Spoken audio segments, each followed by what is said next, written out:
believe it. Take you where you wanna man, but I believe it. Take you where you wanna man, but I believe it. Take you where you wanna man, but I believe it. I believe it. I believe it. I believe it. I believe it.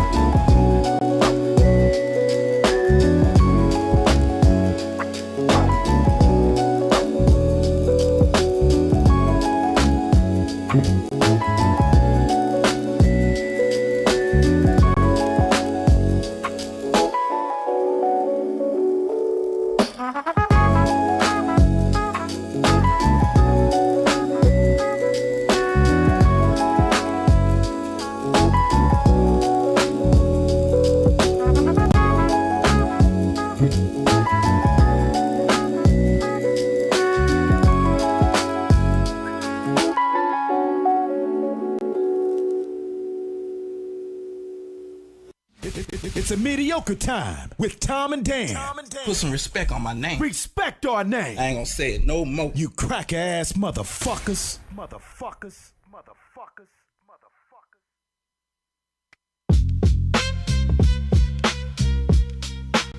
Tom and Dan. Tom and Dan. Tom and Dan. Tom and Dan. Yeah.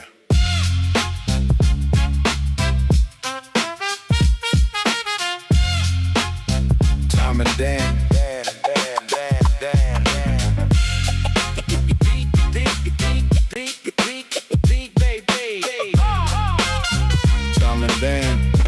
Tom and Dan. Tom and Dan. Tom and Dan. Tom and Dan. Tom and Dan. Tom and Dan. Tom and Dan. Tom and Dan. Tom and Dan.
Hello, everybody. Let's get our guest in here.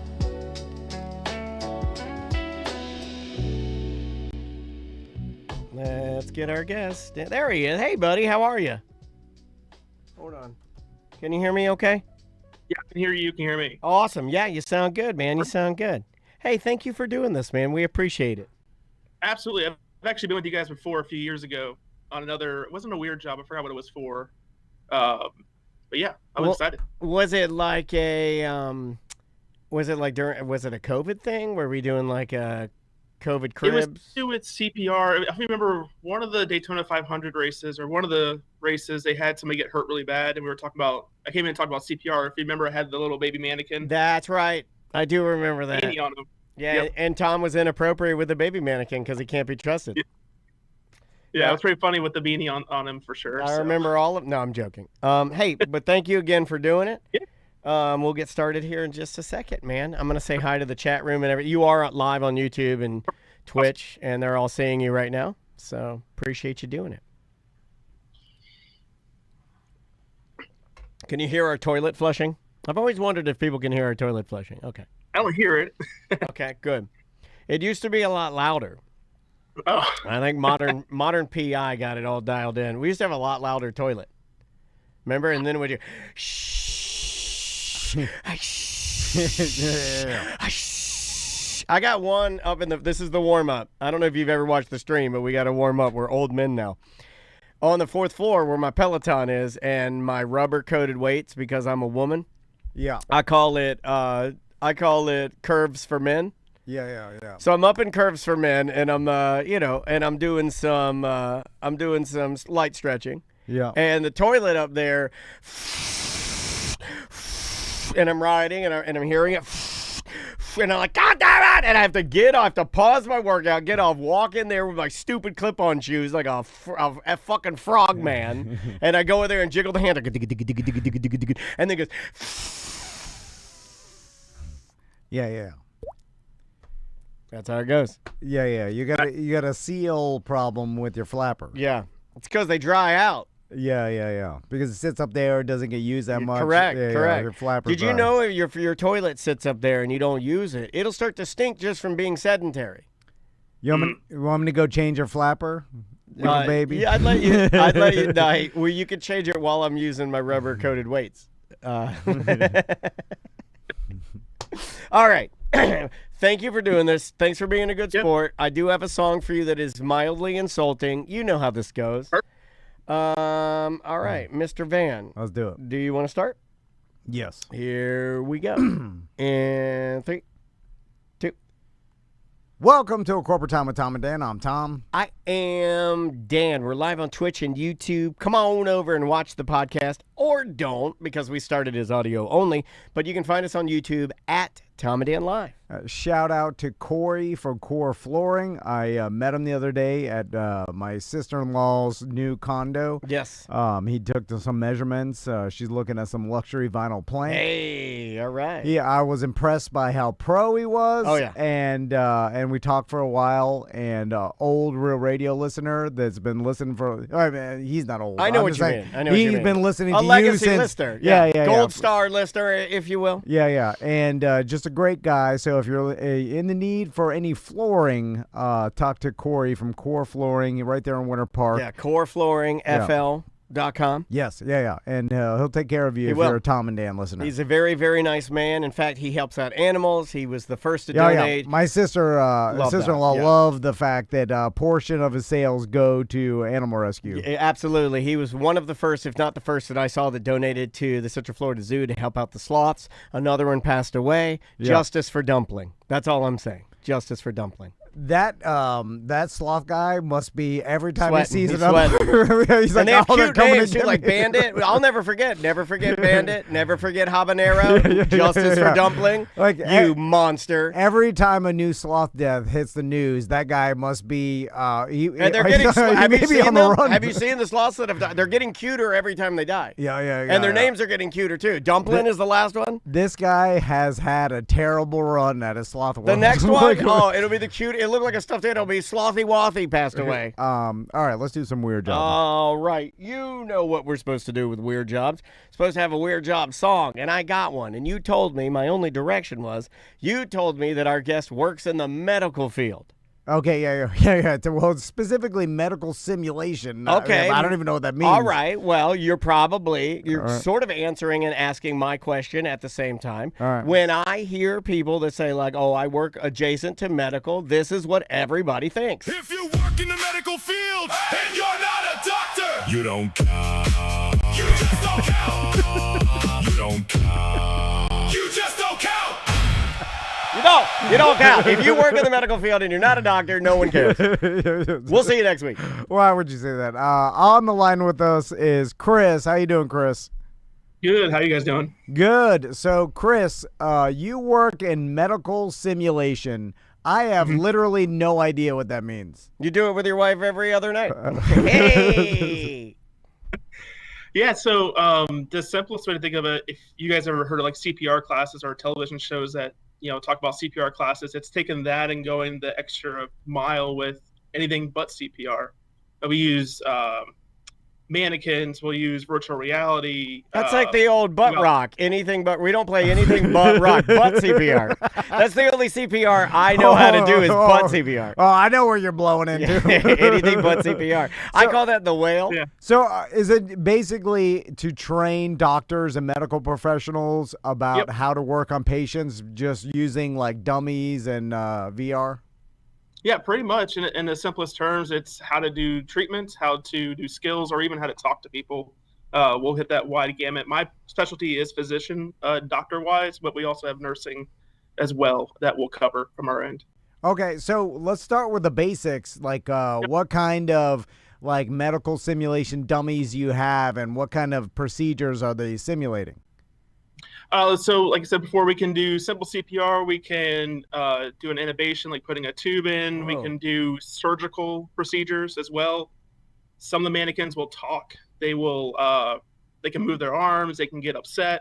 It's quite comical to watch sometimes to see how the doctors react to them overall. So the mannequins can talk in the simulation to the doctor he's in the simulation. He's working on the mannequin, and then like the mannequin turns to the doctor and is like, I'm under anesthesia. Open your blouse. I don't know. I don't know what it says. I don't know. That's what I would say if I were under anesthesia and in the simulation. I'd be, I have a tendency to get spicy when I'm put under. Do you give them? Can you program an accent? Yeah. So Like, can you put a Bluetooth in its ear and have it yell at its wife in the waiting room? Absolutely. It's very customizable. We use a little bit of AI behind it, or we talk for the mannequin. We can change the voice. Wait, you talk for it like Crush the Turtle at Disney? Much. Yeah. Yeah, where you're like, where the kid walks up and they're like, hey, what's up, little blonde-haired dude? And then the kid's like, what? It blows his mind because he has blonde hair. Yeah, because you're literally in a different room, like talking through like the Mickey mannequin. Mouse, like Magic Mickey Mouse.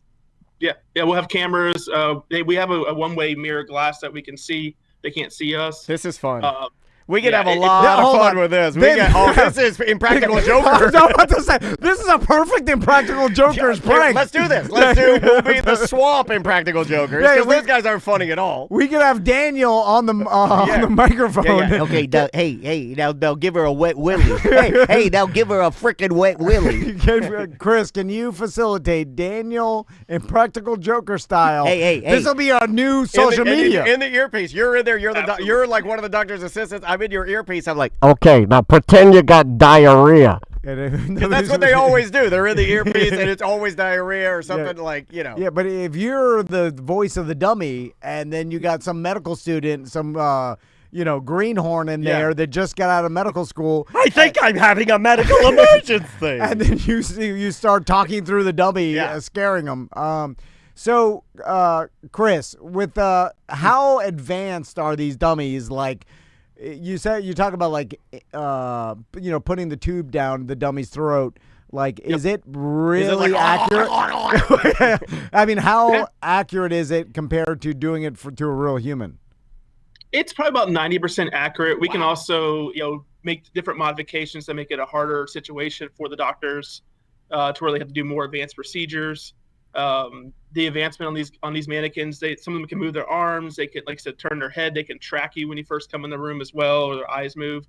So it's pretty a really crazy world overall to see the advancement just from a simple CPR mannequin to that overall. How much do one of these, because I know it's probably one of the number one questions that I know our listeners would want to know. When you're dealing with this stuff, it is very sophisticated. My wife kind of works also in the medical field, as well, as why I made the joke. I tell her this all the time. Not a doctor.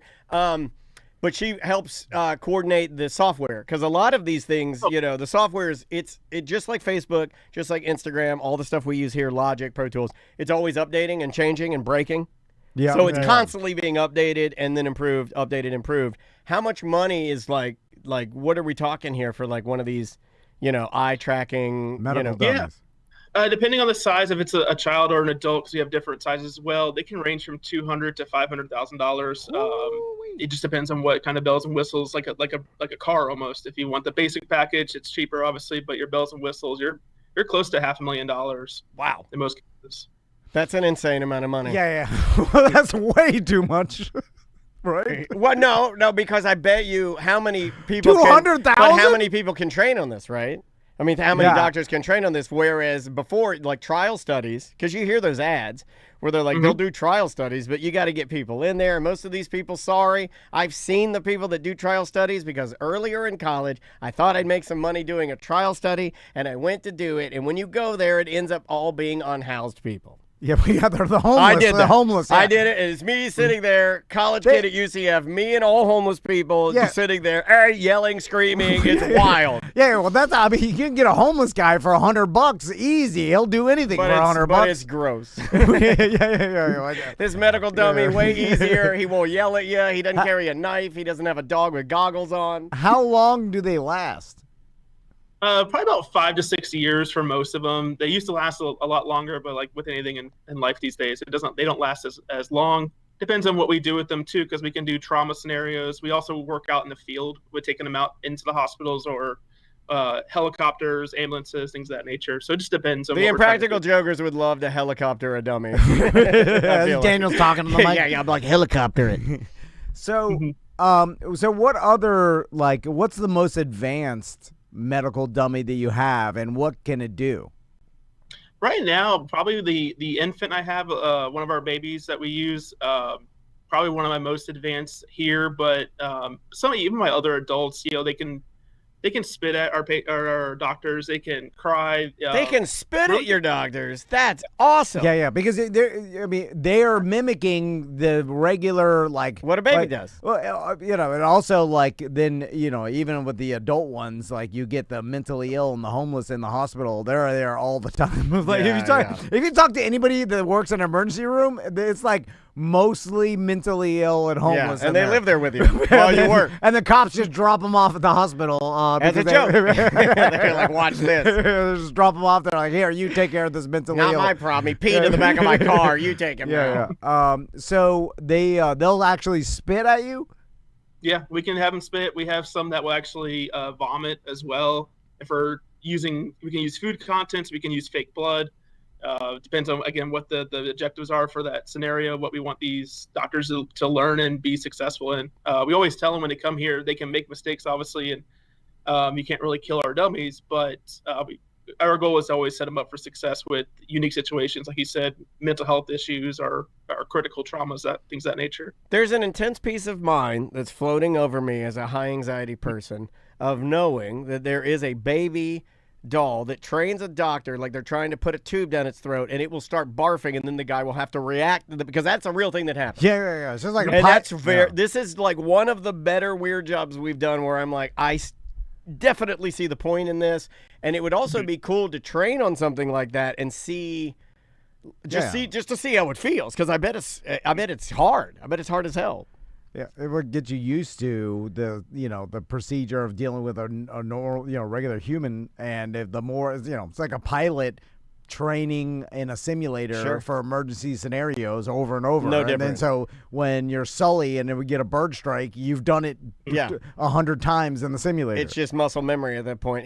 Can you kill these dumb? You know what I mean by that. But Yeah. can their eyes close? They vomit, and then the thing goes lifeless, and then you're like, sorry, you get an F because that it's was like crashing the plane into the Hudson. kind of traumatic. Yeah, and that's what we try to take, extra steps here when they come to our offices, our sim labs, or when we go to them, is remind them that, yes, this is, a simulation.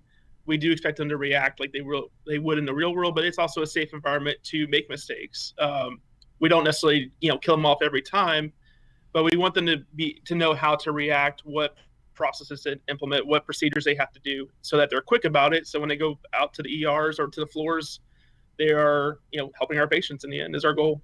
Do they have these for surgeons with Yeah, simulating an organ transplant or different surgeries? I imagine that you would have to cut into the silicone of a dummy, and then those aren't Probably disposable parts that you can. How does that work? Yeah, absolutely. So some of our vendors we use will have maybe not a full-size mannequin, but just the torso. And depending on the procedure, they'll replicate different organs, vessels, and then we can put fluid through it to simulate, okay, if they cut a certain vessel, it's going to bleed in a certain way.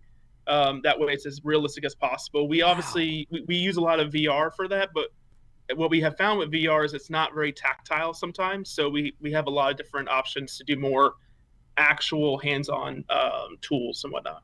Yeah, Huh. I think I'd rather not have the VR. Give me the tried and true old Mythbusters silicone dummy. Pump some liquid through it. Have the guy cut it, and then if the dummy bleeds out, have him try it until he knows how to not do it. You know what I mean? Like, Yeah. I think that it's cool to also to think that we've gotten to a point where we know so much about the human body that we can make a silicone version of it to practice on. What a great thing to do. I mean, I imagine in the future when we start, growing our own organs and stuff, and like they're getting I'm close to growing this. mine right now. Well, I'm like, in 100 years, you'll have a replica torso with real organs, lab grown, that doctors can train on. That you know what I'm saying? Like, where it was like, it's basically exactly like a human body with organic organs that have been lab grown that you could do surgery on to practice for surgery. And then us as the normal public will be able to buy these cadaver robots and have them sent to our apartments for love. Oh yeah. Because that's the crossover will happen. Well, like you start with a medical baby, next thing you know, some dude's dating it. That's the math. I was about to ask you that question, Chris, where sometimes industry, like the robot doll industry, is more lucrative in the sex world, and therefore there's more advancements in that industry than the medical world. This is why people love your interviews. You ask the tough questions. And has that been at all the case where like the sex doll industry has actually advanced technology that these medical dolls use now because that's where the money's at? Not to my knowledge. What's interesting, we were talking about like the airplane world earlier. That's kind of where medical simulation really started in like the early 1950s, 60s. But from the industry you're talking about, not really to my knowledge, at least. All right. We tried to perv it up and you didn't bite. All right, we'll try another way in. Try another way in. I'm sure in some way it has. They just don't want to admit it. At least one of the guys like you in another state has walked by and put his balls on it. Yeah, I know it. Because I'm sure some actual scientist has looked and seen the sex dolls and they're talking and they're like, he's like, oh, mine just vomit. And how their mouth works, and they're like, oh, we can use that in the medical industry. The realistic mouth. I don't know. Yeah. Oh, hey everybody, Dr. Horny's here. Hello, it's me, Dr. Horny. Oh, look at your mouth. Oh, I love your mouth. So I don't know why that was the voice for Dr. Horny, but it just seemed to fit. Is this something specific to certain regions, or do like all of the United States do medical simulation training? It's pretty nationwide, honestly. It is a small community, but it's nationwide, and it's actually very internationally recognized as well. We've done different trips to different countries and seeing how they've implemented simulation as well in different, either in hospital systems or out in the field from the trauma perspective, or even military. So it is very nationwide out there, but even internationally, it's pretty cool to see what other nations do with this type of technology, more than sometimes what we do. Do you have like real ER doctors come in and help you modify your robots to act more realistic? Like, hey, I've done this for 20 years. Almost like a patient always reacts like this. Like continuity on a movie set. Yeah, exactly. Like you get a real Green Beret to tell you about what your movie is doing right and wrong. Yeah, absolutely. The facilitators, if it's from the ER or from surgery, we work collaboratively where I'll help more of the technology side of things and make their vision happen. Yeah. They kind of are that content expert that we rely on to say, hey, is this realistic or not? I have a medical background as a paramedic, but not as a doctor necessarily. So we rely on them to kind of help us with that. What's the hardest sliding scale part of what you do? Hardware or software? I would say hardware on making sure we have a backup system in place if we have a failure. If it's when we're recording, if our cameras go down, or if our simulator just does not want to communicate correctly. I would say hardware, and that's something we harp on a lot in reference to having backup solutions. If the mannequin's not going to want to connect today, how can we do a backup plan to make sure we can still do an event? Yeah, I was going to ask you, I know this sounds like a really stupid question, but at a time when all devices are hands-free, are these dummies are they, because like I'm an old school guy, right? When I run my Xbox, I use an Ethernet cord and everything is plugged in because that's just the way I do it. But for reality, Ethernet, that's the worst net. but for these guys, I'm an old head. I realize that. Are these like Bluetooth? When you say it can't connect, what do you mean by that? Yeah, so absolutely. The primary way we use it either is Bluetooth or Wi-Fi, Yeah. but we have the backup Ethernet cords ready to go at any moment. Being in a hospital system, we deal with a lot of interference from the nerd talk side. But yeah, we have everything from back, even to serial ports for some of our simulators, because we know that's true and tried, and we don't have interference and things of that nature. Correct. Yeah. Sometimes you got to go backwards in technology just to make sure that it works. Yeah. And you're it's crazy to me that you have to build in backwards compatible redundancy systems to make sure that you can like train these people. But it makes sense. It makes sense. Is there a white whale medical procedure in your industry that is really hard to simulate? Like, That's a great question. In fact, like a pacemaker, putting in a pacemaker, or some sort of common problem that you haven't dialed in yet. They're like, man, we still can't get this right in the simulation world. To answer that question, honestly, it's some of the procedures that we try to simulate. Sometimes we may not have the actual feedback that we would on a real person. We have a separate lab here that actually will use cadavers to help bridge that gap sometimes. Pretty popular in the orthopedic surgery world, where yes, we can simulate certain procedures, but doing it on a real person really makes a huge difference. I'm not my specialty is not in cadaver side, but we do have that world as well that we will dabble in. Oh, and that's the hottest story right now, the cadaver side. You saw that story breaking yesterday. What? I don't know if this is an old story or not. I don't think it is, but there a gentleman that his mother passed away, and you can donate the body to be a cadaver for what? Medical research. For medical research. But you also can tick a box that says you don't want it going to the military, and he apparently ticked the box saying he did not want her body going to the military. And then he finds out later, and I don't know how you find this out, but he found out later that she was strapped to some sort of bomb and blew his mom to pieces. Wow. Well, they strapped her to a bomb? Yeah, well, their body. She was already passed. Yeah. And he was like, "What the hell? You blew it!" And then so I'm seriously like 50, How the hell did you find that? It's a news article, and then like all these families are now suing because like 56,000 bodies got sent to the military, I guess, to be strapped to bombs and blow up for fun. I don't know what they're doing out there. I don't know what they do. I don't know why. What is that testing? Fun. It's testing fun. This is so fun blowing up these cadaver bodies with these bombs. You can read about it. Google it. It's out there. It's out there. So, Chris, I'm curious because you work in the technology area of medical, where I've read a lot of stuff about people believing that surgery will eventually be taken over by robots and artificial intelligence, and that in the future there will be no need for human surgeons. How far do you think we are from that? We're going to catch heat for that. What? Surgeon. There's no T on the end of that. No. No, they hate it. They've been saying it though. You've said it like 50 times today.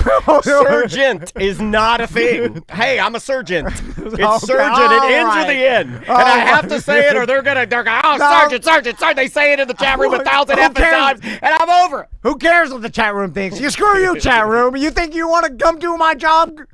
Don't come here. Stay where you're at. You could probably stand by. What was that old phrase? Stand by, stand down. Yeah, stand down, stand by. Until I tell you to stand up. Anyway, what do you think, Chris? So we do robotic surgery already, but we don't have any, to my knowledge, AI implemented right now. I think it's going to be many years to come before we see that. I'm sure there's testing going on right now, but we do a lot of robotic remote surgery for different procedures that kind of help make it more simpler or less invasive for the patients. For AI, I don't know. It's going to be quite a few years because we all see the struggle with it. Sometimes it's great. Other times it has its problems. So, I mean, quite a few years, or is that way, like 6, 8, 10? Yeah, what are you talking? Come on, we need an answer here, man. Because if you're like, yeah, in 10 years, I'm like, well, that's not that far. Like, 10 years is nothing. I mean, we already, like what I had done in my hip, I could be wrong on this, but I believe that my doctor, it is a robot, but he's guiding it. Yeah. He controls it. But I do think that it's like it's doing some work, he's doing some work, they're checking each other's work. I like that. I'm always on board with having a surgeon What if I start saying it? I'm always on board with having the robot plus the surgeon doing, like, you know what I mean? Like, two is better than one always. Well, until the robot's like, there's no need for this human. He's so dumb.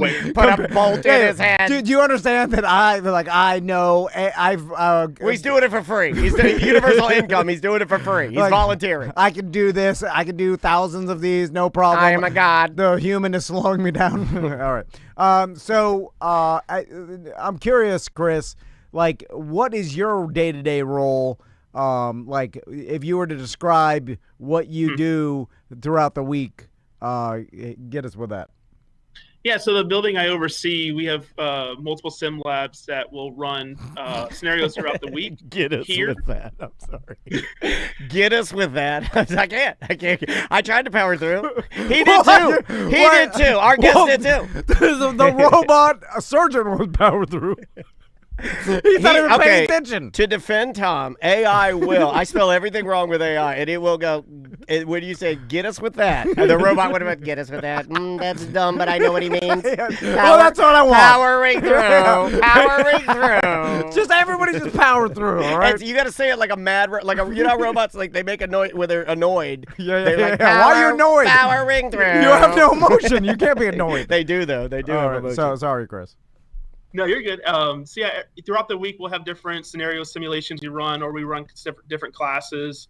And like I said, we also go out in the field as well to our other hospitals, or we run scenarios that are actually on the floor, or if it's in the ER. So every day is a little bit different. It's a lot of fun, honestly. Some mornings we start at 5 o'clock in the morning. Sometimes we're here at 10 o'clock at night doing stuff. It just really depends. Okay, Andrea describes her job very much like how he's describing his job with the ever-changing thing. And you have different projects you are working on and different dummies. And so the variety of it, like, this does sound very, very fun. And I would imagine, since it's highly specialized, that your schedule's probably very full because you guys are one of the only people doing it.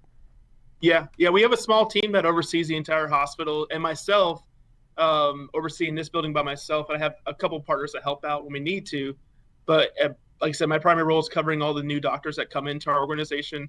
And it's interesting to watch them learn over a few years. Sometimes it kind of makes you question about going to the hospital for certain things. No, I can understand. Yeah, you're like, I don't think I want to go today. I'll hold back. Do they decommission the robots no different than they do canine dogs, where they get on the radio and they're like, this is robot baby number 7's last intubation. Okay, yeah. Let's pour one out for robot baby 7. Yeah, and what do you do after you decommission them? We keep them around because we beat these guys up. Even the older ones, we've had ones that still work on Windows XP or NT. You got a Windows XP, baby? Let us buy it. Let us buy the Windows XP, baby, and have it here. Dude, you know how much tail we'll pull with a Windows XP choking, vomiting baby? Yeah, we beat them up, man. We take them out in the field, and we take our older ones that we'll beat up out in the field, or drag them to the dirt, or just different situations. So we don't. From my experience so far, we haven't really thrown one in the garbage just yet. It's nice to have extra ones around. Talk to your boss. Hold on, you go out to the field and then wing it around. And then you're hitting it like Office Space. And you wrap it around their head, North Kakalaka. You know, they're doing like whipping it around. Weird. Talk to your boss and get us the lowest possible price on one of your dirt robot babies. We'll get a price for you. We'll keep it cheap. Work that up. It doesn't even need to. It can be Windows XP. Chris, last question. Windows 95. Where does the money come from? Who's funding your business? Is it, hospitals and people wanting to train their staff? Yeah, so I primarily work for a hospital system, and then I also work for one of our local state colleges. So I work in 2 fields of simulation, but it's primarily where I work as the hospital. They fund it from there internally. All right. The chat room's never heard anything funnier than that they have a robot baby that still works on Windows XP. Like, that is a hilariously funny thing. That's pretty awesome. Listen, we don't have any connection issues with that kid. He still works. Tried and true. Yeah. Some of the I have some older things that like run on older pieces of software, and they are just unkillable. Our first recorder for this podcast is still better than any recorder we've ever purchased. How is that possible? Why is technology better in the past? This right here, this Focusrite interface that we are using is how old? 20 years old? It's like an old dishwasher uses a bit more water and it cleans the dishes better because it's built back in the day when you didn't have to conserve water and all this technology wasn't in there. It's tried and true. True. So Chris, last question: is this a lucrative industry to be in? Like, you doing pretty well? You look comfortable. You look like you like it. Absolutely. Yeah, no, it's a great field. Like I said, I was in the fire department world for about 10 years and then moved into education simulation. Been with these guys for about 4 years now. It's a cool job. It's nice to still work in the medical side, but also get to play with some really cool technology. That's what I kind of enjoyed the most out of it. Yeah, I was going to say, I always judge the people, especially if we have them on Zoom, and this doesn't sound as critical as you think. I judge like when you come in and you're ready to talk about it, you can tell the people that enjoy their jobs and you can tell the people that are like a little bit done with it. And you don't seem done with it at all. You seem like you like it. Very cool. Yeah. Very cool. Yeah, we could also, make a sitcom out of this kind of Super Trooper-y, and Called Medical Baby. yeah, and you could play the Farva role. You do look like Farva. Oh my God. Hey, have you ever gotten that before? I've gotten that, and then another one I can't remember from the movie. I can't remember off the top of my head, but yes, I've heard that before. Oh man, if we get you a Super Troopers costume and you get one of your robot babies, you could be your own Impractical Joker. Yeah, I'll grow a mustache and be Steve Lemmy. You could do it. All right, Chris, we appreciate you doing a weird job. Thank you for telling us about your job. Yeah, man, appreciate it. Yeah, thank you guys. Yep, we'll see you. Have a good rest of your day, man. Take it easy. Never know how to end those, right? Yeah. Always a little awkward. Well, it's an industry that it definitely makes sense that exists. I never really thought about it. Like, of course, doctors are training on robots and simulated humans so that they can get better at that makes sense that would be how they train. I just didn't know that it was so prevalent. I bet I could ask my doctor. I bet he trained because he's young. Yeah. I'd also like to talk to an old-time doctor that doesn't believe in any of this. That would be fun to talk to, a guy that, hates it. Well, when he's still a doctor, but they're rolling this out, and he's like, oh, God, I got to go in there and operate on the robot. Well, old-time doctors used to do sutures on fruit and stuff. You know what I'm saying? They would use fruit. Like tattoo artists. Like, I tattooed a pork loin. Yeah. Like, they would do the same thing, just not using technology, using, common everyday items that were close enough. And now we could have, simulated mannequins that are talking and freaking out just like a regular human would do if you're in the ER and you're trying to, stick a tube down the throat and they have to be awake or whatever, pretty cool. Very All right, cool. Let's take a break. We'll be right back with more corporate time. All right. So we'll just come back and do 10 minutes. Yeah. I got you. It was great. Yeah, that was a cool one. Nice man. I just like the variety of the jobs, just having Those, Andrea's got a job like this. Those medical jobs where you're helping the tech that helps people, those are cool jobs. A lot of people, they're not like, they're like, I'm here, I like it. It's a good job.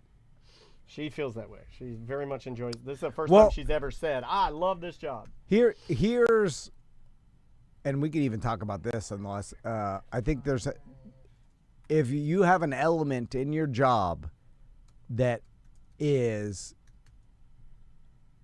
helping people in some way, You think that's a natural? That is a couple notches higher. A net positive for your job if you believe, and you're like, hey, I'm a part of making a difference. It's a positive. Yeah, I agree. Instead of like if you have a job making bombs or whatever the hell, it's like you're just working at the plant or you're making some sort of whatever that is maybe like this is they work in a plant that's just stamping out plastics or something, and you're just like most of this is end up in the landfill. Right, you're like destroying the earth. Your factory is just yeah. And then it's like, and you're just working. Do you want to talk about that? We can talk about this for like a little, and then I could get a voicemail if you want me to. We could close it out that way. That's an interesting. Like I do tell myself that, and it does help my mental health. That I convince myself that you're a joke doctor. Okay, well, you're the doctor of jokes. You're the surgeon of jokes. You're a joke surgeon. I'm gonna start saying surgeon. I'm gonna start saying everything that you say Surgeon. that drives. No. You can't fucking change. I I got can my change. bit now. Everything you say that drives them crazy, I'm gonna start saying it and say it harder than No, you say no. it, and then they'll really go crazy. And that'll fix it, because then they won't be. And then they won't be sitting there waiting till you say it, and then they're like, surgeon. Because that's what you guys do. He'll say it. He'll be like, "What is a surgeon?" And then you'll be like, "Surgeon." You fucking idiot. That's what I think you're doing. You type. You go. Yeah. You go. Surgeon. I've got this. Fucking idiot. I've got this my whole life with you using words wrong. No, you didn't use it wrong. You're we're just using saying it word- wrong. No, You're saying just putting a T on the end of it. It's using fine. it, saying it. Oh, this is a whole thing. All right. I'll bring us back. Here we go. 3, 2. Welcome back to A Corporate Time. So I was thinking of this, that if you work in the medical field Yeah. or some field in which you could tell yourself like, hey, I'm in a small part, making a difference towards something positive. Yes. Like helping people, helping train doctors that help Like people. our guest. Yeah. And I think that amplifies your appreciation or your fulfillment of your job. Naturally. A small And amount you that have does zero- make a difference. I think it's passive too. I don't think you have. Yeah. I think it's subconscious. I don't think you have any control over whether or not that will make you feel good. You're human. You're helping humans. If it's in the code, you see what I'm saying? Like I don't. Yeah. I think it would be impossible to do it and not feel good about it. Yeah, like and you can kind of do this with any job, where you're just like, I'm helping people in some way, right? And some jobs though, you're like, I am like technically my company or whatever is not Calci, president of Calci. Yeah. Calci. Or- Is he helping people? Is it entertainment? Is that what he would have to tell himself? CEO of Calci would say, look, I'm giving people a little escape from how crazy the world is by flushing their lives down the toilet. A lot of, you could say if you use it responsibly, some people are making money, Right. betting on markets and stuff like Some that. people like me are just casually popping in for fun. The problem is but you're ruining a lot of lives because there are a lot of people addicted to Bad gambling. example. Give me a better example. Give me a good example. No, it's not like anything. Like let's say you work for the county and you're fixing roads. You're like, hey, I'm filling these potholes that were, hurting the cars of hardworking Americans. They smashed my car. And then now these, this won't damage any cars, and I'm helping people not damage. You know what I'm saying? Like you could. I've done this myself because the longer we do this career, right? It's, The more you see the reality of how we're not helping anyone, is this where we're going? Okay, well, the more we do this job, the more you realize that we're hurting people, not helping people. and this may be a sign of some sort of like I think bad people justify what they do. Are you calling us bad people? No. But I'm good at justifying my actions. Oh yeah, you're the best. Some would say the best. I call you Mr. Justice. I That's what I was I saying. call you Justin. Justin Fine. And I will tell myself at night sometimes because I'm like, what am I doing? I was bitching to. I was Do you tell yourself at night things? Yeah. In the middle of the night? I've been in a You wake up in the middle of the night and you pop up and you start telling yourself stuff. yeah. Like I saw the Wizard yesterday because his son does gymnastics at the same place Max does it. Okay, yeah. And then so his son does 4 hours, like he's like a He's competition not smart. level, Yeah, whatever. And then Max just does an hour, but he was there, and then he walks at Big Tree Park, so I drove him over there, and then we Why were. don't you walk with him? Two old men talking about how unhappy you are. I saw the senator yesterday, and I saw. Have you ever seen it? Yeah. They built a big black fence around it. Yeah, it looks great. And then I was Love just- the black fence, guys. But I was Looks like, wonderful. But you built it around after it burned down. Right. So just leave that because they built the fence around the other one. They have another one that's Right. down the pathway. No, from the now center. they've taken it away from us. We can't have it. Yeah, but it's just like it already burned down. There's no reason for a fence around it. They don't want Leave people going and thinking, oh, it's already burned down. I'm just going to write my name on it or something. I guess. Anyway, I was telling him, I'm like, man, I got into the entertainment industry when I was young. So did you, right? Yeah, too because young, that's 19. That's what young. Both of us 19, right? No, I was 20. I was 21. I got in when I turned 21. Well, both of us 19. I was 19, about to turn 20 okay, yeah. I mean, yeah. when I started interning. I don't know if you want to count that as my start, but It's just when you're young, you got stars in your eyes. You're like, I want to be an entertainer because that's the most fun job and be famous. it's not the most fun job. Though. It's not. No, I know, but now where you see it differently as Yeah. an old man. It's Anyway, still fun, but it has parts of it that are just very much not fun. so we get into the entertainment industry, and then now we start our own business, and now like we're older, middle age, and it looks like this is probably going to be the industry where there's no really way out.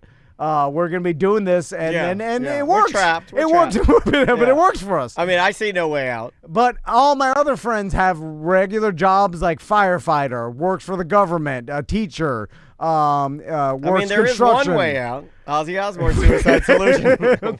No, but they have Back in the day, play it backwards. They have all normal jobs out there, and I'm kind of jealous of their normal jobs because they're like, okay, Because they can't fail? not that they can't, they can still fail. It's just their normal job has like a foreseeable way into it. We don't have a foreseeable end. Sure we do. We'll come in here one day and we're like, uh-oh. And we're like, that ends. It ends today. What? There's and an you're end. yelling at me. You're like, you goddamn idiot. And I'm like, you fool. You lied to me. And it tears our friendship apart. It ends in a horrible crash. Oh, yeah. Yeah. Oh, Well, every entertainment. You're strangling me. I fall through the door. Colette comes over because she hears us fighting. She's like, stop. We stop. We get it together. The cops show up. I'm sitting. I'm huffing and puffing on the side. Yeah. You know, I fell over. You're showing the cop your scratches. Yeah, one of my hips got dislocated. I'm in terrible pain. Yeah, You yeah. got your shirt off. You're huffing and puffing. Yeah, I know. Yeah, Well, you're that's in the way. there. Then you go inside. You're drinking. You're eating some protein bar to try and calm down. And you're like, I'm sorry. I'm just hyped up on my wind straw because you've been taking supplements. You're wild. Well, the entertainment industry ends in tragedy. And Doesn't have to though. I mean, like we're. It does. There's no way because that's the nature of entertainment. It goes and then it's a hard stop. Anyway. Yeah. So Okay. All right. I've been thinking about that. You've been But the dreaming of- only recourse in my mind is that I tell myself that we've gotten emails, so I know it's true. Where like I listened to your show while I was going through a hard situation, and you made me laugh, and thank you. It got me. Oh, through. we get a lot of those. Yeah, we do get a lot of those, and those are the ones I'm like, all right, I'm doing good. Like I'm making a difference. Yeah, even in a small amount, I'm helping some people get through hard situations, and that's how I can continue. Well, on. also it's easier to get feedback doing what we do, right? Like, I Yeah. mean, we make jokes, so people want to make jokes about us. I mean, like, or people want to critique how we're doing. I mean, we're doing this for 30 years. No one can take success away from us. I'll say that. No, I know. But they try to, because anytime you do anything and put yourself out there, right? And we are putting ourselves out there every single day. You do run the risk, and there are people that hear this and be like, well, I hate that. And that's fine. But that's fine. where I've gotten to a point where I think I've gotten to a point where I'm tired of people giving me their opinion on me. And it's my fault. I'm putting myself out there. My job is to put myself out there. You can't put yourself out there and say, like, I don't want people to critique me. Yeah. You That's can't what do comes that. with the job. But I have gotten to a point where maybe the critique, I've done it for so long since I was 19 that at 49, I'm kind of like, I want to know what it feels like to just not be critiqued. I want to feel what it's like to just not. I want to feel what it's like for no one to know I even exist.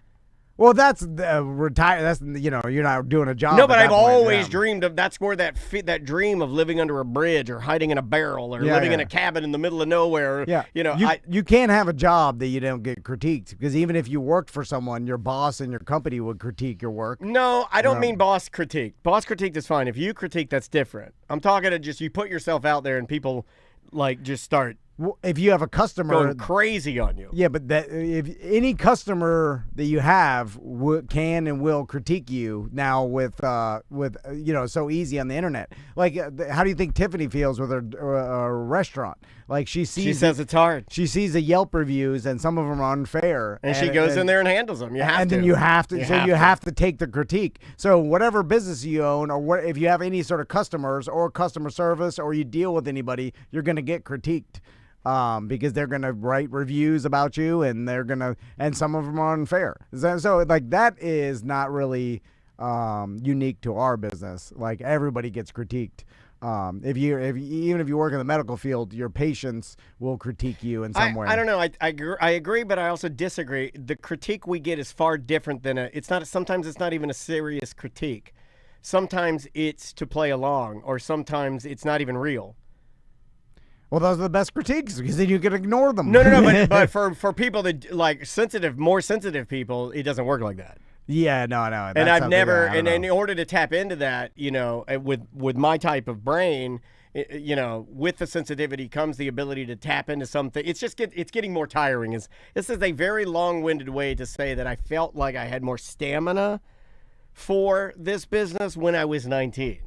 Like, people could say anything about me, and I'd be like, okay, take it, understood, take it, adjust how you need to adjust, carry on. Now that I'm older, I'm just kind of like, it's harder. Yeah. Well, you get older or weaker. Older and weaker. Yeah, that's it. You got it. Yeah. That's exactly how I feel. But going back to working a job where you could tell yourself, I'm doing some sort of good, is, I think, essential to the quality of life in that job. Can everybody say that?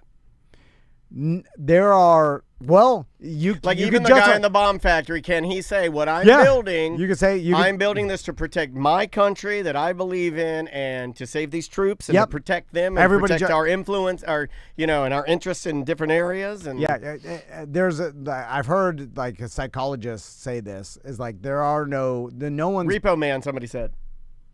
No. I was a repo man, and to justify that, you're like, hey, I'm helping. My business is these car companies sold a car, and these customers are not paying their payment. So it's stolen. So I'm helping these companies, and that's fair. Like, they sold you a car, you agreed to make a payment. Right. You're not making a payment, and I'm bringing it back. Deal's a because deal. By you keeping the car, you're screwing the company, technically, even though those cars already paid for. They paid for them at the beginning. I love it. Even like... are we still starting our buy here, pay here? Even right to the side of the podcast. Same day, like loan advances, like paycheck loan advances, like they say they're predatory, and they're like a scourge. That's not a word. No, you got it. Scourge is right. Will we accept Scourge? Scourge is... Well, you got my head. Yeah, no, don't let him get in your head. You MFers. No, you're ruining the show. No, if you said scourged, that would have been wrong. Anyway, you could justify it by saying, like, these people are desperate. They need money to stay, like, to keep their electric on and stuff. So we're offering the service. I understand that sometimes you get addicted to it and it's not the best business for them to do. Right. But they need to turn on their lights on, and I'm providing that. You know what I'm saying? 'Cause I guess you got to justify anything. Everything you were saying, I was like, yes, shut them down. You know what? Is there a job that someone works where, like, I am doing something that's not good for humanity? Like, and they know scam calls. Yeah, fits because you are deliberately, when you call just for yourself, you're literally calling to try and fleece the person and steal their money. Maybe you could justify it by saying, like, I have nothing, I need to feed my starving kids. And I've used that line on him before. I'm like, can't you do anything else to feed your family? These Americans have plenty of money, and they're gonna die with it and just waste it anyway. So at least they'll give it to me, and I can feed my kids. I don't know. All right, hey, I'm on board. We should do a segment where I could justify anything. Yeah, we kind of do. We kind of do. All right, we'll see you tomorrow. That was funny. Okay, we got Colette in 13 minutes, y'all. So we're gonna stay on. Yeah. We're staying on. Do you, does the chat room have any questions for Colette? Yeah, do you guys, you guys get first jump at it. Well, here's what I had. We can talk about the dating recession. Only 1 in 3 young adults is actively dating. That's weird to me. Couldn't wait to date. But I'm a dumb old man. I never dated, so I'm going to talk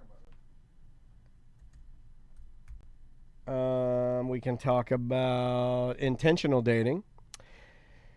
Gen Z is rewriting the rules, clarity over games, values over vibes. Yeah, if you guys have any emails or any questions, throw them in here. Riki is 38. I've never been on a date. Do you have a partner, Riki?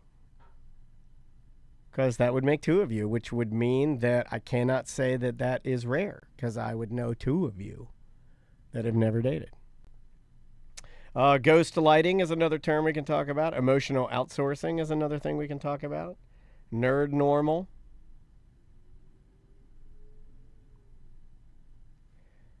And then we have a few work relationship things.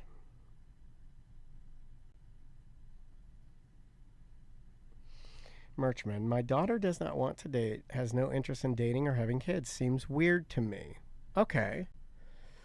Well, without asking, personal-ish questions, I have had multiple friends of mine that seemed to be sort of like that. Like, almost like, I don't know what you call those people. I don't know if there's a term. There's got to be a term. There's a term for everything these days. But multiple people that were just not interested in having a partner and enjoyed being alone.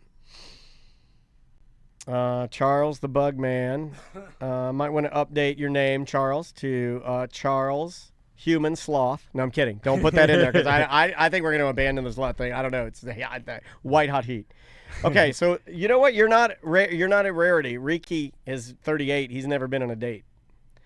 I call myself perpetually single. I don't think it will ever change. I also don't think there's anything wrong with that. I've had a lot of friends. Hold on. Oh, so you're not even married? I never. You're not asexual, are you? Sorry if that's a personal question, but I mean, like, are you interested in ladies or men?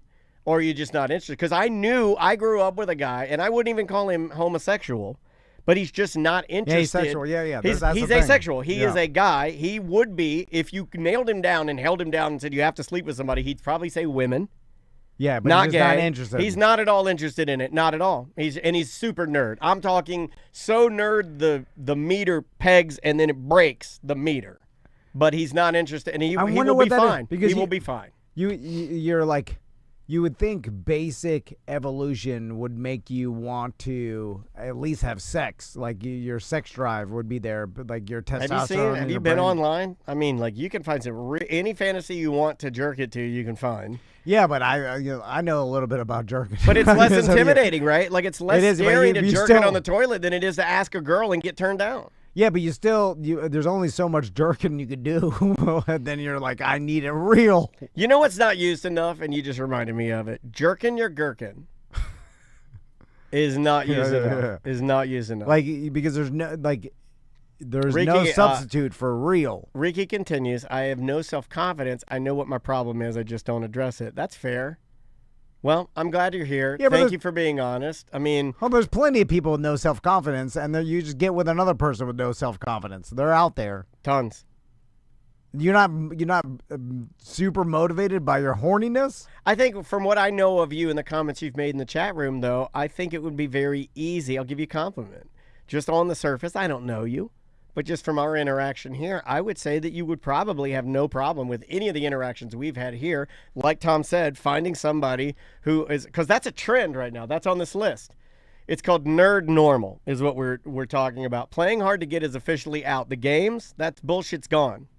The younger people do not want that. Depth, consistency, genuine passion for something are the new attractive things. Yeah, We are raising a less shallow, less bullshit. The lower generations, I see things that I like. They value intelligence. They value conversation. Mental health. They value mental health. Yeah. They value art. Yeah. I grew up with mental health was never even said. I never even understood that until I was like, I think in my 40s or something. I still don't really value it. I didn't get serious in it till my late 30s, and I'm more serious now than I've ever been about it. But let's see here. H-Town Dan says, what if you never had real, so handy is all they know?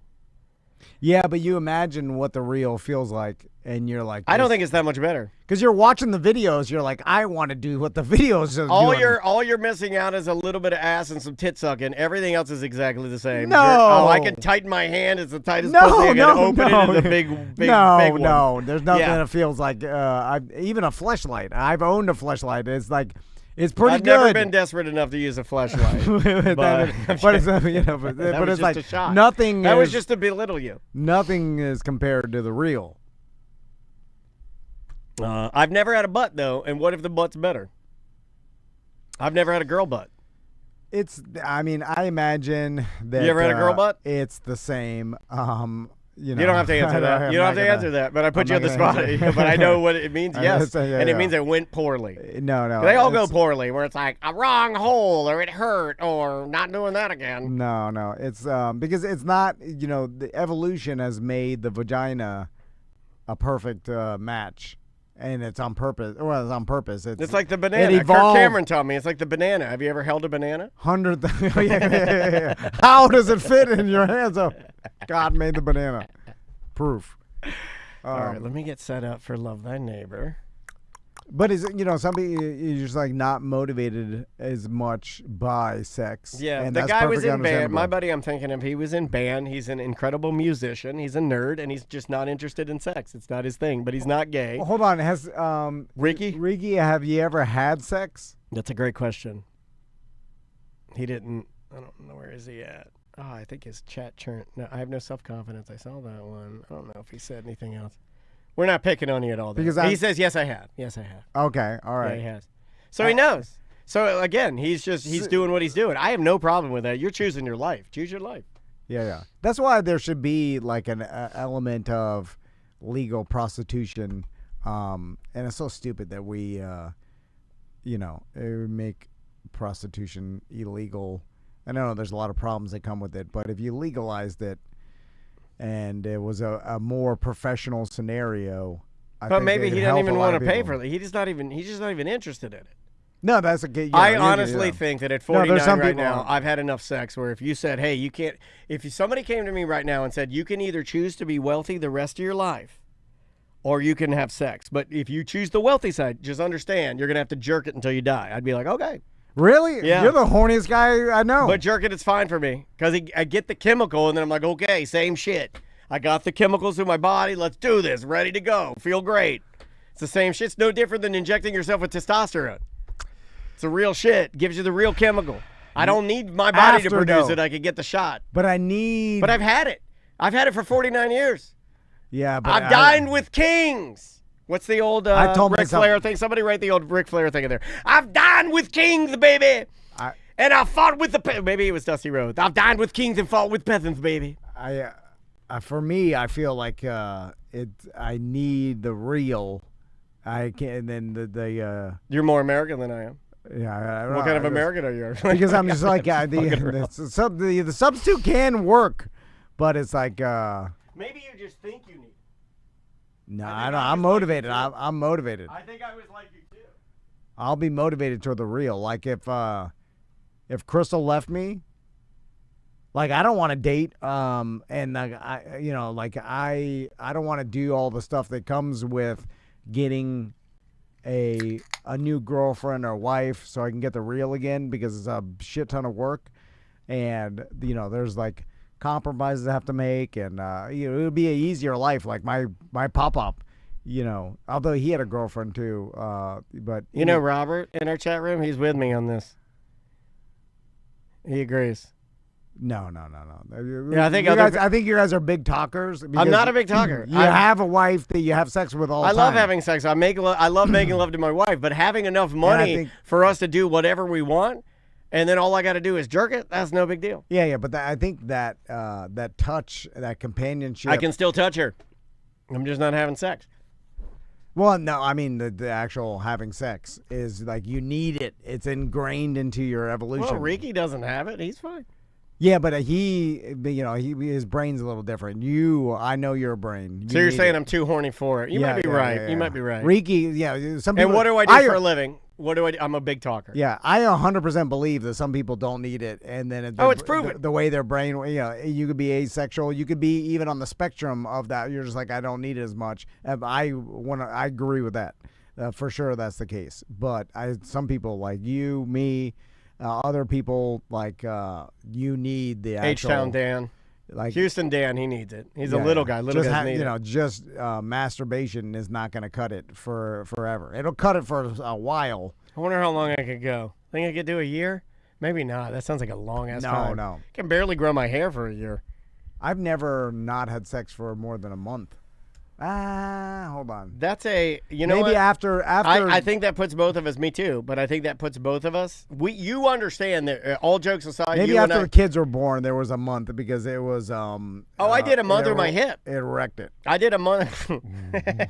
That's my boy. No, I'm just saying. That's my well, boy. it's a traumatic. There's stitches involved and stuff. Like it takes a while to heal from that. They didn't put any stitches in, Andrea.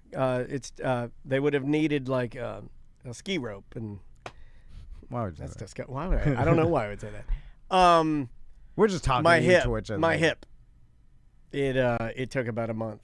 The one they broke, not the other one. The other one, it was almost like 3 days later. I was like still in pain. I'm like, sit on it. This one, it hurt so bad. Yeah. That I was like, I don't want. And Andrea she's a wonderful wife, and she's like, do you want some help? And I'm like, no, just everyone leave me alone because it hurts. Oh wow. Because it hurts. It just hurts. Your whole pelvic area, like you don't even want to like sit on the toilet. It hurts so bad. You don't want to pee. You don't want to think of that area. You're just like, anything around my hip, fuck it. I don't want to think about it. Yeah. I can Nothing but understand pain. that. Yeah, I can understand. But I'm good now. I'm like literally now. It's it's weird. Not to talk about this during the warm up, but laying in bed now, when I lay my legs straight on the bed, just like normal, laying in bed, hands to my side, no pain. I've never had that. All right, that's good. I've never just been able to lay there and not feel my hips or my knee or my ankle or something just throbbing and fucking hurting. It's way better now. All right. Did anybody have any questions? If you did, you can throw them in there or remind us now, and I'll go back and find them. Ricky says, I want to be in a relationship, but the couple that I've been in have been just full of anxiety on my end. They were all when I was a teenager, early 20s, so it will probably go differently now, but I make mistakes of playing all scenarios out of my head before they happen, so it's easier just to keep it as an imaginary scenario rather than dealing with the hurt of it all going bad. I can, that's pretty damn well explained, man. I get that. Less of a hassle. I think in a weird way, it's sort of what Corny's Cheesecakes was saying about how it's just sometimes easier to be single. Especially when you get older, you do get, it kind of goes into like my eternal vitality where you're tired. You don't have as much energy, so I can see where that pathway seems like I want an easier pathway. Life is hard. Yeah, but this is just me, but I 100% truly believe you should choose the harder path, and that will help you.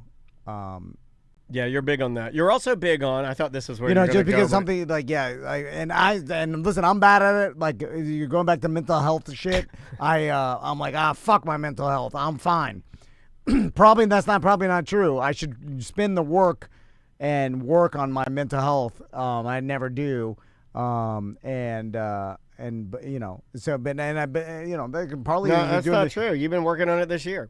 Well, the exercise has helped me mentally. Yeah, you meditate during it. So you think about things. Yeah. I'm unplugged when I'm exercising, and that's helped my mental health. So technically, you're doing it. But it's a 2-in-1 because of physical and mental health. So you're right. I guess like PERT plus. Just hello, because something's hard. No. We're just warming up. We're on the chat room, and I like it when you wear your red. I like the red. I love red. I love red. Perfect for your room. And you're live, so I just want Oh, okay. I won't start saying the F word. Yeah. No, you can. You can say the F word. Yeah. You can't share your. Just don't share your opinions of other people. Yeah. Oh wow.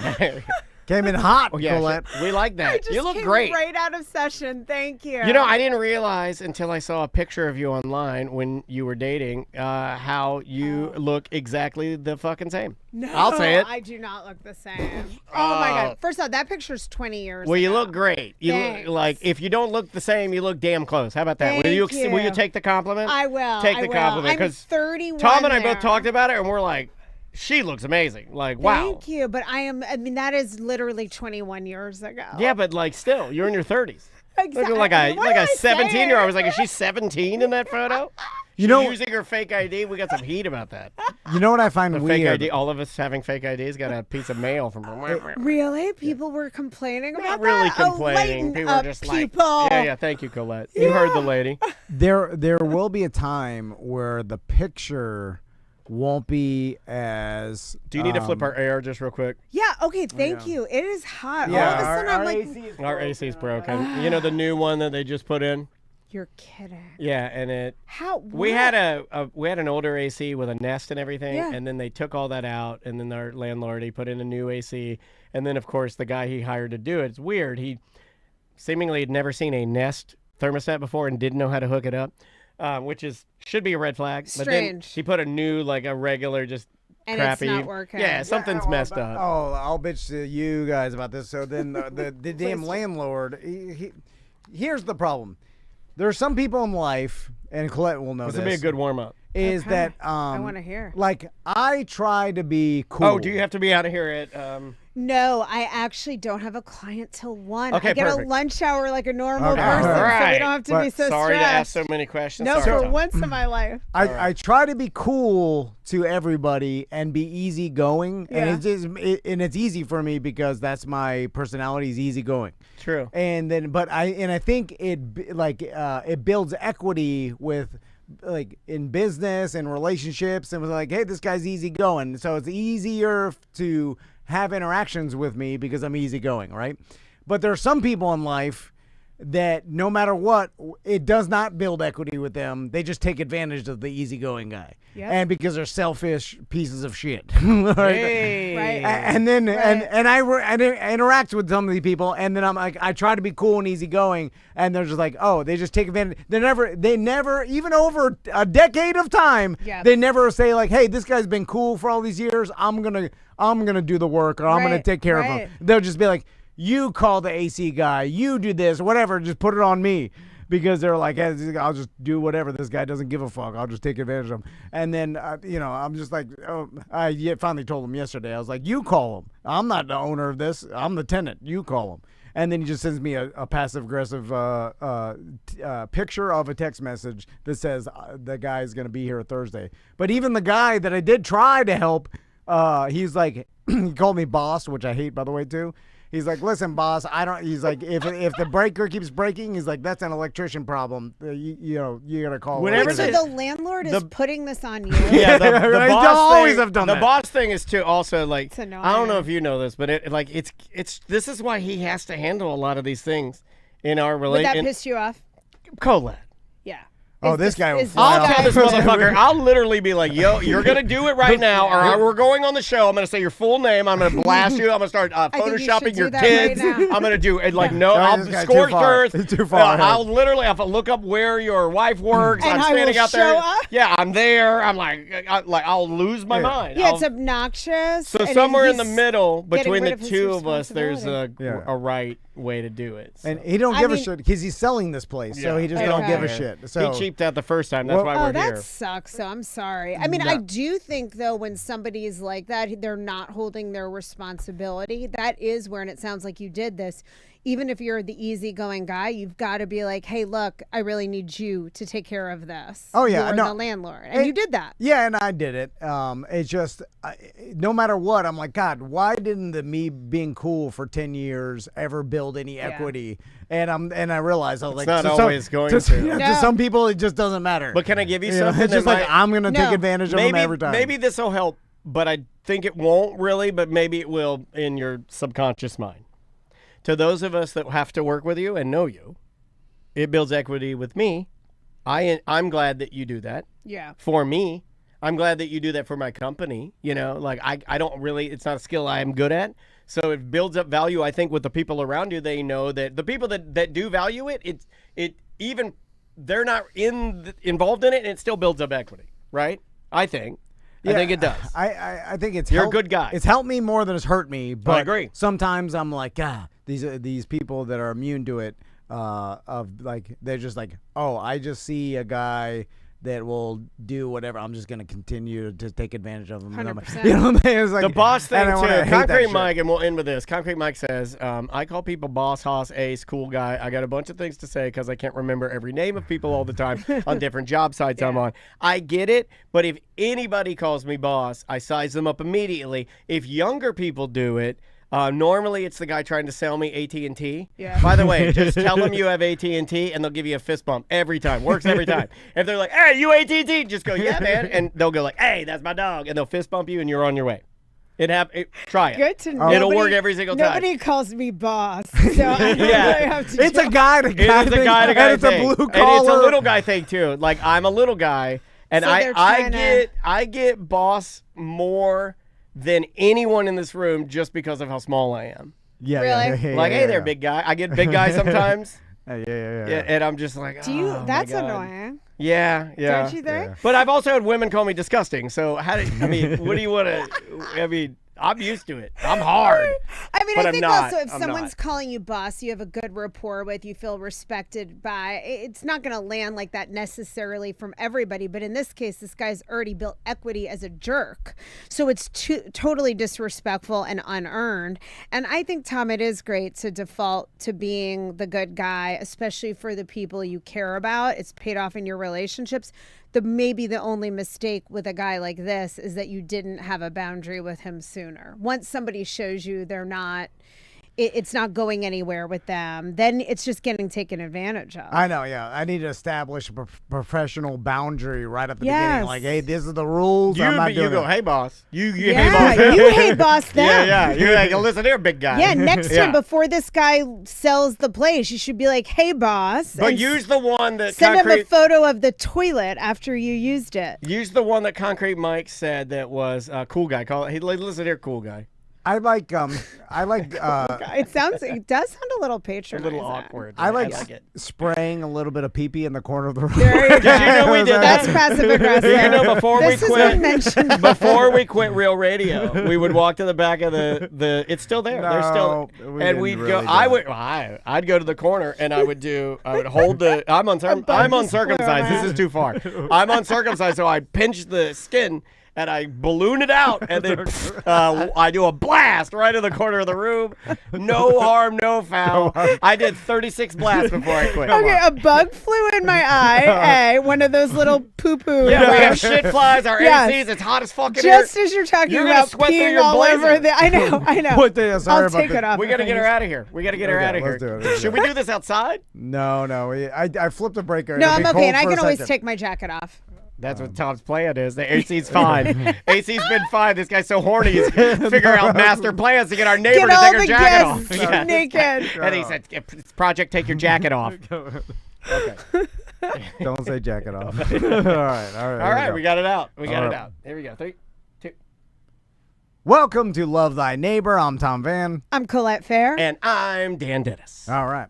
Let's get right to it, Colette. I saw a post that you made on your Instagram, and it was a younger picture of yourself. We already, Daniel said it. You look great. You do. You're very well. You you always look the look same. great, but I was trying to dial in the age. You said, well, I'll let you say your age in the actual photo, and you can. Is this on your Instagram? If people Yeah, want to it's on see it? Instagram. It's on Facebook. I thought you were a lot younger. Did you? I did. I thought Okay. you were closer to like mid-20s, early Okay. 20s, kind Okay. of a thing. Interesting. How old were you in I that was photo? 31. In fact, that was the weekend of my 31st birthday. Okay. Whoa. Where were you at in your life at And 31? I was just getting separated and about to get divorced. Okay. I was months from my divorce, and I had little kids who were around 2 and 4. Wow. Yeah, in that very picture. In fact, that weekend that I went to South Beach, I had just decided that my husband and I mean, we'd had the conversation, my husband at the time, that we were going to separate. And I was feeling very relieved after years of problems and tensions and sadness and stress. So in that weekend, I'm there with 3 other friends. In fact, the reason I used it the theme of the post is, getting the spark back in your relationship. And we've talked about that a lot on the show. Things you can do, like the 6-second kiss, the 20-second hug, having a deeper conversation, novel experiences. It's all about those things. So you don't feel like roommates. Because the session I just came out of, even, that's what the couple are here for. This is what I hear all the time. Life becomes very transactional, raising kids, having jobs, and you got to work to keep the spark alive. So that's what the post's about. But because a friend had just sent it to me, she found it and was reminiscing about that time.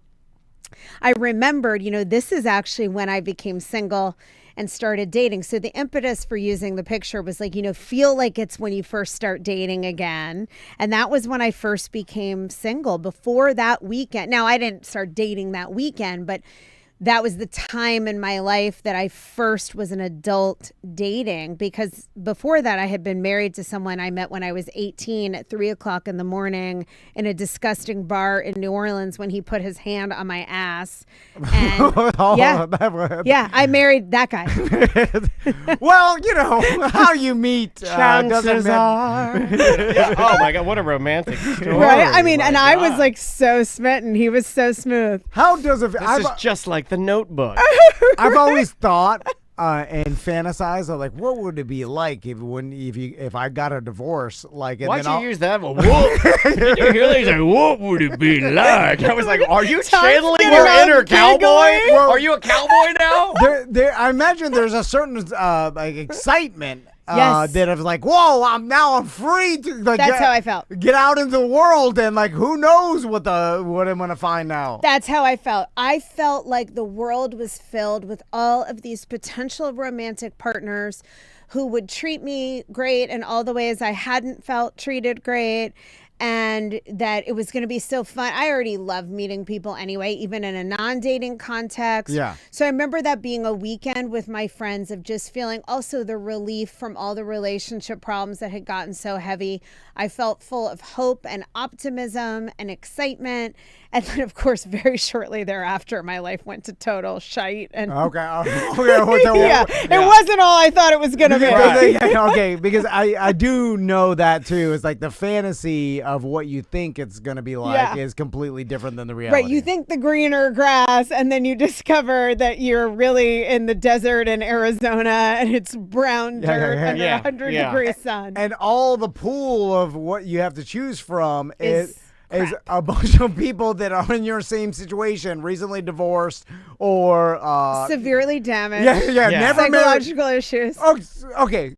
Colette. God, is that the trope of running down the pool that you're entering yourself?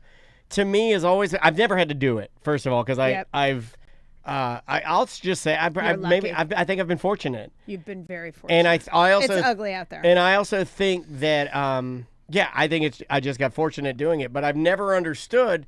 Like, you'll see people online going like, all the people that I can date are disgusting. And then I'm like, oh my God, you're that person. You know what I mean? Like, it's like 100%. And I just feel like it's so harsh of people to like blanketly throw that out there, because I don't think it's true. Or is it true? Like, or what? Like, I don't know. I don't even know what I'm trying to say. I have some thoughts on this, but what were you going to say? I was going to ask you if you think, because I know someone that's in their 30s and dating, and I've had a conversation with them before where they've told me there's two possibilities. It's someone who's never been married or someone that's recently divorced or has been divorced. And I don't know which one's better, but the never been married ones seemingly I realize why they've never been married. You know what I'm saying? In a lot of cases. And that's a nice way of saying it. And then I'm like, oh, okay. Well, it makes sense. Like, you get a divorced person rather than a never been married. Yeah, but I understand why they got a divorce.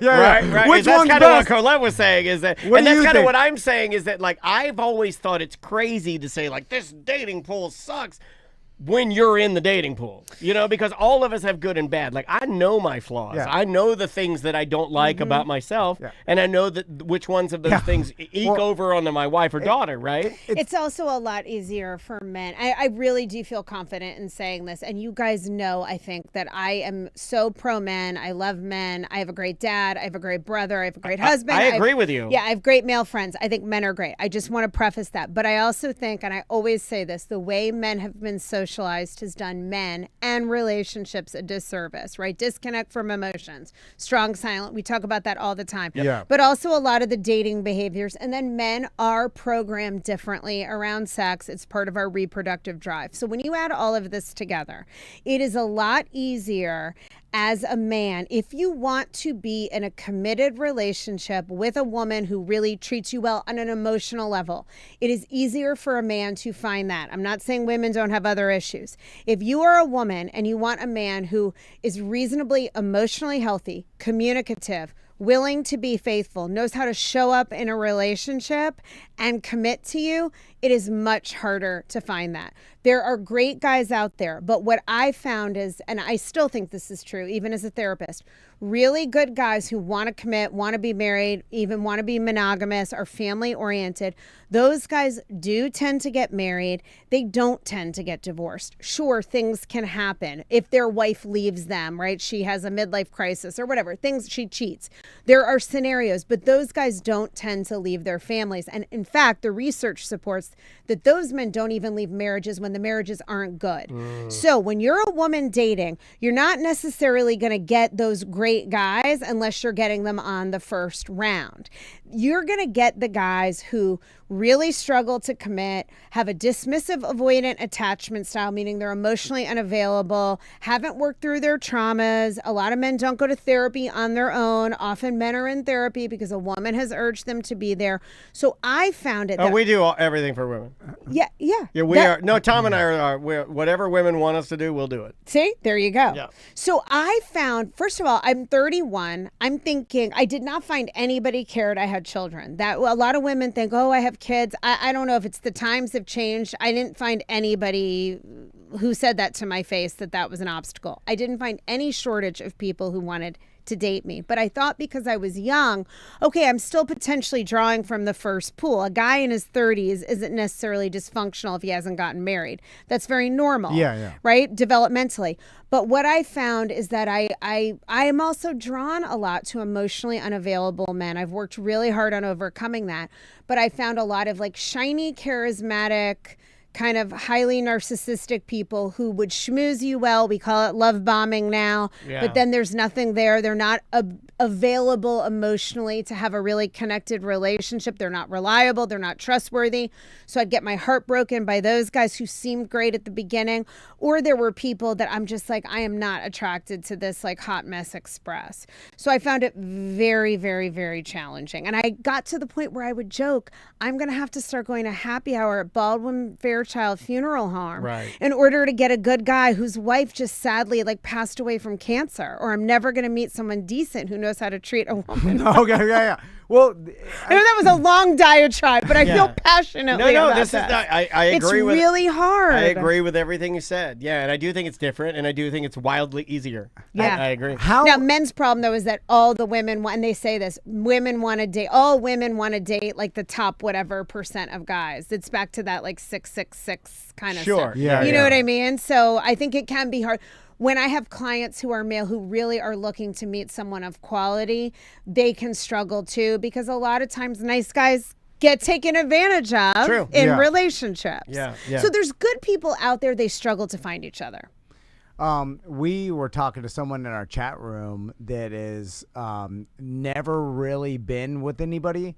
And they're Like never been in a relationship, never had sex. They've had sex, but they've Like one time. yeah, like very few. Yeah, and they've had, I guess, relationships, but not long term. Is that what we kind of dialed down? Yeah, that and happens. They never really dated per se, And they're not that- really into it. yeah, and then so have you met these? I mean, I wouldn't even call it asexual, but just kind of loners who maybe their brains work a little differently than the rest of us, and then just want to remain alone. Yes, sure, absolutely. Can you do that healthy?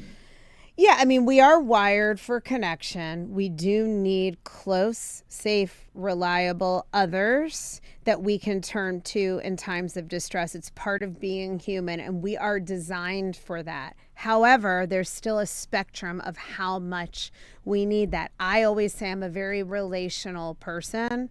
It's no surprise I'm a relationship expert and Yeah, I'm yeah. a therapist, and I've made this the foundation of my life. I've always prioritized relationships, friendships, family relationships, romantic relationships. I mean, I've had a boyfriend. By the time I got divorced, I had never been single. I'd had a boyfriend from the time I was 12. So I'm on probably one. And it's not like some people will say, oh, you can't be alone or it's insecurity. It really isn't that. It's just I'm very relational. And I did eventually, shortly after that picture, spend years on my own learning to be independent in that way. But some people need less connection. They might, because of the way they're wired and they're a little more of a, an isolationist, they thrive better independently. Sometimes that can go with neurodivergence, not always.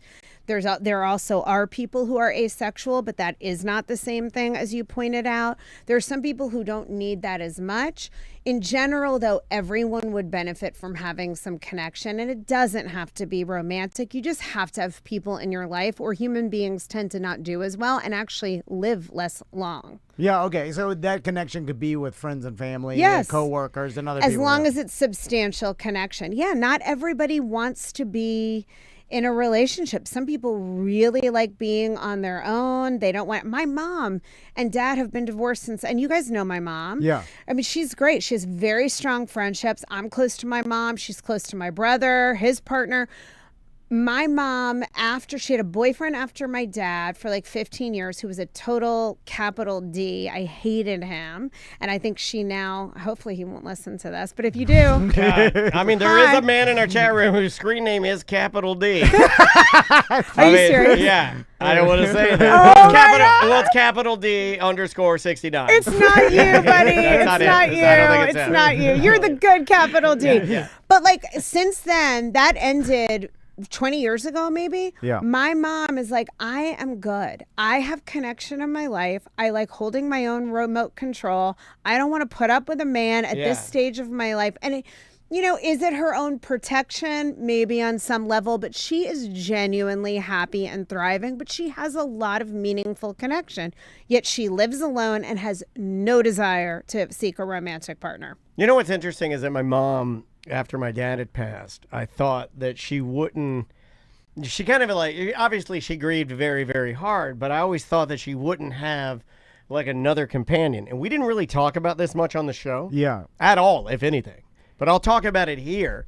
There was a guy, and he passed away before she passed away, named Larry. Wow. Yeah, I remember you bringing this up. Yeah. And it rattled me a little bit. How but long after your dad passed? It did was she- a while. Okay. Yeah. Okay. It was I want to say a good, and by a while, I mean like at least 5 or 6 years. Oh, wow. That's a long time. Yeah, it was a long time. Like she grieved as like a widow, like a loner widow for, maybe 4 to 6 years or so. And then it started as a relationship and a companion thing. And truly I think they were kind of companions or an item, but there was nothing at all sexual about it. It was literally a true like a companionship. 100%, and it was necessary. And looking Yeah. back on it now, I'm so glad it was there. That You know she what I mean? had that. Yeah. But it was interesting because we all think that, we can go about, like I was kind of big talking to Tom earlier. We were talking, off air, and I was talking about how like, if Andrea went away or whatever, died, whatever, I think I could ride out the rest of my days On your own. On my own, alone, masturbate, that's it. That's all I get. And he's like, no, you Not couldn't even do have that. hookups? Not even hookups. I think you're a one-man show. Well, at the time, I was saying I think I could do it no hookups, and he was saying No way. And I agree with him more now. Even like let's use the data, right? Look at my Yeah. mom. I'm part of her. Even my mom, who isn't spicy like I am, needed some sort of companionship. Kind of going back to what you were originally saying. I do think I'm wired for that. That was nothing but big talk. Yeah, I'd have a girlfriend, but Yeah. Andrea wouldn't even be cold in the grave. Yeah, and I'd probably have a And girlfriend. actually, men typically are in new relationships very quickly, and it has no reflection on how much they love their former partner. Coming out of divorce, if a partner dies, men But usually don't stay how do- single long. How do you? I need sorry. a new person to help take care of me. Who's gonna do all the stuff I've that needs to always be done? thought I wanted a younger. Yeah. I want a younger I do sort of want the Anna Nicole. I need someone Yeah. to tell the waiter You know that what I mean? Doesn't everybody? But I that my order's wrong. and I don't need sex or anything. Yeah. I literally just You want like a need- young hot caretaker I when just you're need 90. you to keep me I want out that of too. trouble.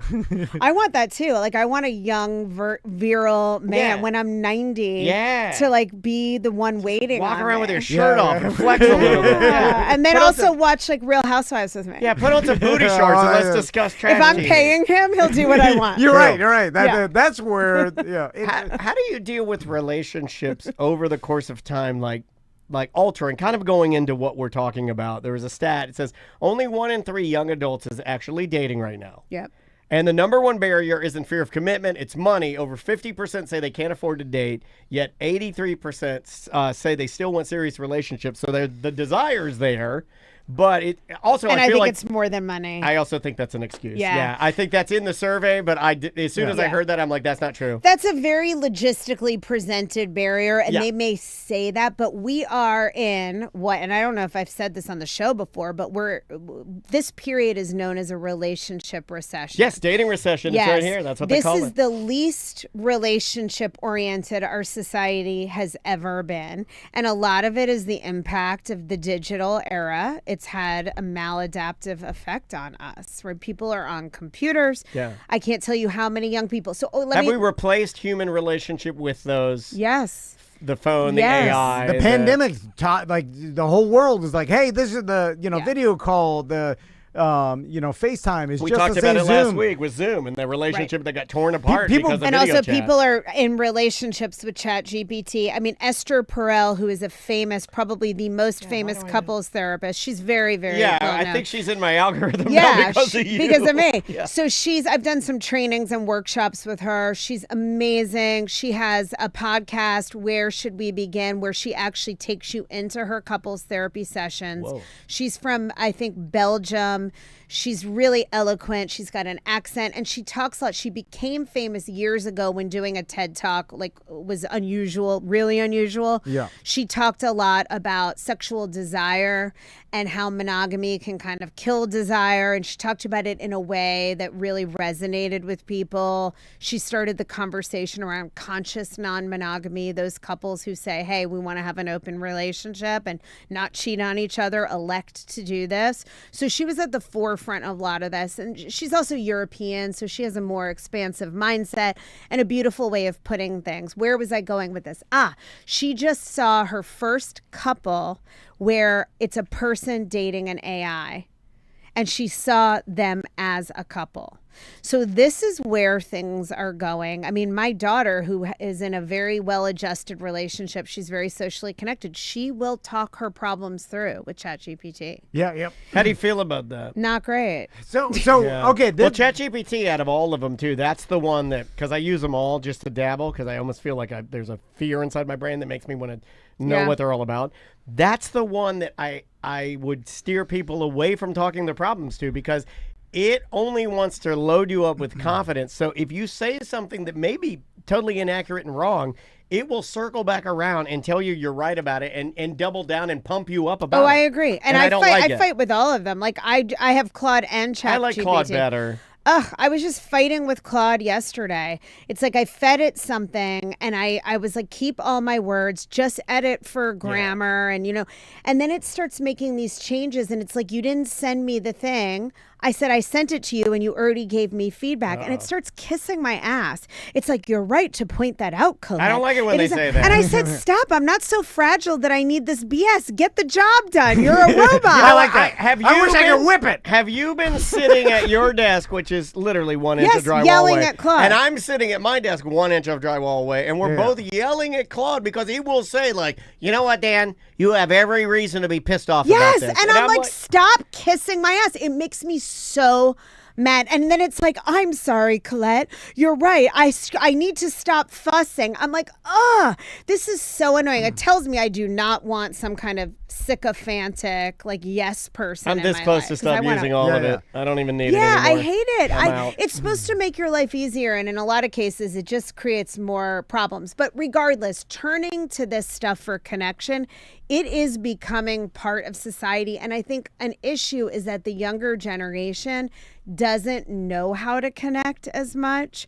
So they may want it because it's in our wiring, but they don't really know how to do it. They have more social anxiety.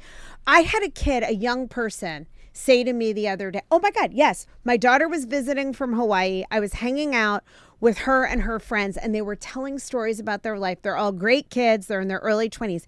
And this girl's talking about how she met her boyfriend. And she's like, well, this guy, like, actually came up to me and hit on me in a bar. And she had a look of disgust. I'm like, wait a minute. I'm like, you're saying that like that's a weird thing? I'm like, when I was young, that was the only way I ever met someone. And she's like, ew, you don't do that like in the real world. That's so cheesy. Huh. I was Is like, that considered what? cheesy? Not to me, but I'm in my 50s. So isn't that crazy? She was disgusted that this guy came up to her in a bar and actually talked to her. That's crazy. I agree. And that shows you the mindset. I'm not saying everyone. It makes sense, though, because that's not how the way They're used to- 20-year-olds communicate. My daughter met her boyfriend because he, like, what do they say? Rolled into your DMs. Yeah. And was like, hey, do you live in Maui? And she was like, I do. And that's now they're Wait a minute, that works? I say that to every hot girl that works in Maui on Instagram. I'm like, you live in Maui? I'm just trying to cheat. he No, lives I'm there kidding. I'm too. joking. But I've never cheat on my wife, never will. So, but the initial, I start to freak out when I don't make a joke. After 3 minutes, I explode. which is also way easier Yes. to talk to someone in their DMs than it is to roll up to them in the bar. It I takes way disagree. more bravery. No, I disagree. Oh, I think I- them. no but to way. them now, I feel like they feel like sending that DM. I feel like they feel like that is the same. It's exactly the same. Okay, I don't think they feel as nervous. I think they feel scared to do it in a bar to the point where it's weird. Because the problem is if the norm is to do it digitally, then you haven't developed that muscle to go up to a stranger and talk to them to the point where they think it's weird. My point is that this is affecting connection. If it's weird to go up and meet somebody in a public place, that's reflective of how little that's going on. And people feel lonely because of it. I used to get excited. Well, I'm a different person, but the idea of going up to a girl in like Ale House and like because I knew I had the superpower, and all the other dudes would be like, you won't go up and talk to that girl at the you're good at the it. bar," and I'm like, "Haha, I love doing it. Who am I talking to?" I've never. You loved it. It's like sport. What am I doing? Buying a beer? Am I talking to her? Would you like some zingers? Yeah, I just walk over, start talking to her, and every single time, they may not be interested in me, but they never were rude or shut me down really or anything. Because you acted with confidence. Yeah, and I think, but it was framed wrong. I was getting something out of it. It was exciting. It was fun. Like even telling these stories, I'm laughing about it. I get a smile on my face because those are good human chemicals that maybe we've villainized That and gotten we're away losing from. out That on. anticipation, that feeling, Yes. you get it before you were doing a stunt. I get it before I'm going on stage. I get it before I'm doing the show. I get it before if my wife, right before my wife and I are about to perform coitus. You know, like you get that You get that feeling before that? Oh, I get excited as hell. As soon as she backs that ass up to me and it's warm on me, I'm like, oh, we're going. Is that the same feeling you get in Ale Yeah. House? I scream pale. Oh, same Right. feeling. It's all the It's same. the It's same. chemicals. It's the dump of chemicals. I'm like, yeah, The pow, warm pow. ass and the Ale House Yeah, approach. ale house, warm ass, ass house. Yeah, like the surge of excitement and exhilaration. Yeah, it's a good so- human feeling, and I feel like we've kind of We're losing it. We've destroyed it. Okay, so Colette, It's really hot in here. I've never gone up to a woman at a bar or anything. I've never done Wait, that in my what? entire life. Yeah. I You've think never hit on a woman in a bar because you've been with Crystal so I've never long. been on a date with another person. Damn. We have a lot of those, though. We have. I'm sure if we asked our I was audience, 16 No, years that old. would have been me. I mean, other than like Yeah. the bar situation with my ex-husband, but that would have been me. Yeah, Great, I you did just that. like met in high school and never dated. God, maybe I should get a divorce. Have you thought about getting a Colette divorce? said I should get a divorce. Oh my God, So don't I do could be that. free- and I'm Crystal, out there this is not true. I'll help you. I'll be And your I'm like, wingman. I'll go to Latitudes. I'm standing there. I'm like, all right. Yeah. You would be a great wingman, though. I will say. hell? Oh yeah, I said people. I'm a great wing woman. like I Puerto would- Rico in here. it would happen because of my height. I would get in there, start talking to everybody, and then the girls would be like, "Well, The funny one is funny, but he's disgusting. We'll just sleep with the tall one. I think that's a thing. So, Colette, going back to but that's a thing. It is a real. Well, girls thing. love funny. Girls love funny. Until they have to sleep with you and you're 5'2", No, and then they they're like, still "My love God!" it. I think a man can look like anything if he really makes a woman laugh and really pays attention. And to I'm her, not even that goes a ugly. It's long just way. I am now with the beard but I'm and hair. saying But in it was general. the height. I'm not talking about you. I just mean in general. Did you just call me the general? Did you say Boss man. Did you know I am the exact Cool guy. No, did you know that the General Insurance, their mascot is an animated general, and I am the exact. It's a fun fact. I'm the exact height of Can the I general. call you that now? You can call me the general. I don't make Tom jealous. But is it going to be the general or just general? You have to call me the general. The general. And salute And you have you. to salute me. his helmet's so small I can't see his eyes. Well, it's low. a real size helmet on a tiny man. So Colette, speaking of like getting in AI relationships, so I read an article recently because I was shocked by this. But Richard Dawkins, he's a famous evolutionary biologist, and I actually did read his book back in the day, The God Delusion. It's like one of the only books I ever read. I started, couldn't finish it. He recently came out, and who knows, because he's kind of a media guy too, and like he plays the media a little bit.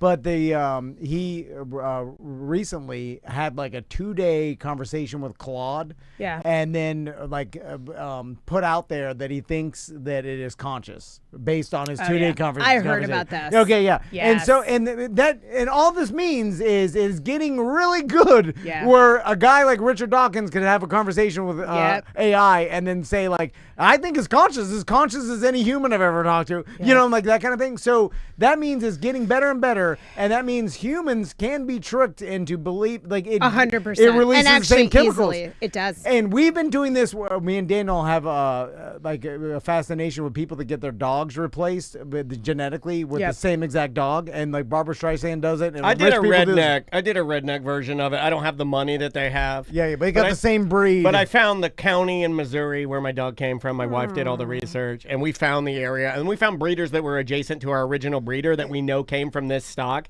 And my dog does look GD identical to my old dog. I mean, identical. And I see the appeal. And I've seen I'm like it releases. You see that even though you know. Yeah, it doesn't matter that you know. But your dog is like it releases the same chemicals. Like this It is where comfort. releases the same I chemicals. can't argue with him on this one. It does, and I call the dog sometimes But in, it's a, scary. in a moment of weakness. I call it the old name or something, because they act the same. So think about this. People could replace their spouse. I mean, even think about it really, if you're honest. If let's say the love of your life, your wife, passed away or something happened or left you or whatever, and you wanted to replicate her, or you just wanted, okay, I can't be with her, so I want the perfect partner. Especially what we're talking about today, how flawed and damaged people are, how hard it is to find someone good, how messy real human relationships are.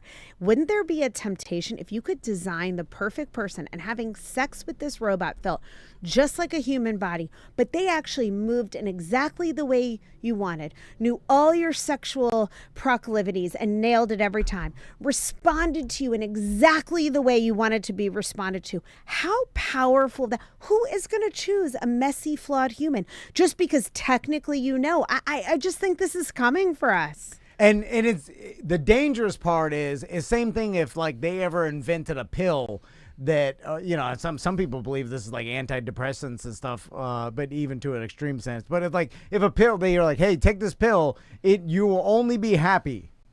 Oh, yeah. And you will not experience sadness. Everyone would take it. Everyone will take it, but it would be terrible. But that's You're not the human experiencing- experience. It's a disaster. Yeah. That's, You're killing the experience. Because without sadness, really, is there happiness? Okay. Can you even appreciate it? Now we're getting really deep with this. And what if you're a villain like me and other people's sadness is your happiness? And you stand like Homelander and the world is burning and you're like, this is pretty good. But life would become very one note. Yeah, and if no, we yeah. sanitize all our relationships with this perfection. I mean, it's so tempting. I think we have to acknowledge that everyone would love that, right? If my husband would stop leaving his shoes at the door and stop getting defensive when I try to bring up my complaints, and, you know, all those things would be so nice. It would be so much easier. I'd always hear what I want to hear. It's the ultimate living, breathing Claude, right? Oh, I'm so sorry, Colette. Oh, Colette, let me do that. Right? I could design. Wouldn't you get poisoned by Yes, that, though? yes, you would. That's my point. And you'd reject it, I feel Everyone like. would want it. Well, I don't know. I think it would be very seductive. I Well, think we it- would, meaning our generation. I feel like younger people, that's what's scary to me. But I think even for us, I think the chemical reaction to that would be so strong, so there would be so much oxytocin, PEA, dopamine, all the chemicals that are churned out in the limerent early stages of a relationship when you just like want to die for this person and can't wait to see them. It's the best feeling. We would be on that all the time. It would become very hard to also appreciate real humans. And I think we're seeing the beginning of this with the young generation where they don't want to go up to someone. They don't want to put themselves out there. It is low hanging fruit to send someone a DM, even if that's normal. You know, you can avoid all of these messy things like rejection. There's other stuff too that's becoming here. Like what? Gen Z is rewriting rules. This all ties in. This is awesome that we're like falling into this like without even knowing we wanted to talk about it. Gen Z is rewriting the rules, clarity over games, values over vibes. The new the new framework is treating relationships like investments, evaluating emotional return, consistency, and shared goals. 81.9% of people now actively evaluate relationships in this way. Do you agree with that? No.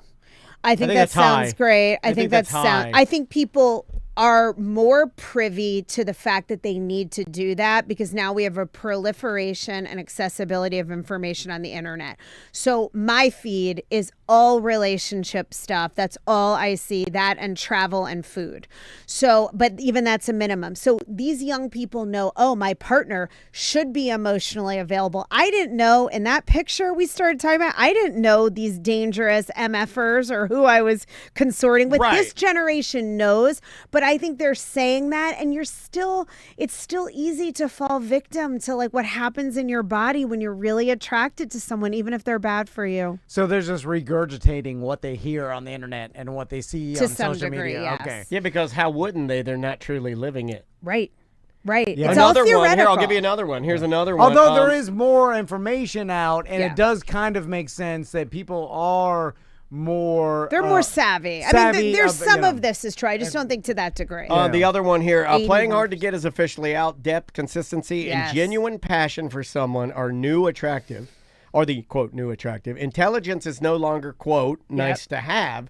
It's a thing that people are actively screening for. Do you agree with that? I do, except that the if you're in the relationship stuff online and if you're doing this work, what you still see with young people is, I think there is a value in it, at least. My age, the guy that was mysterious and like ditched you and blew you off and then reappeared, that guy was still exalted.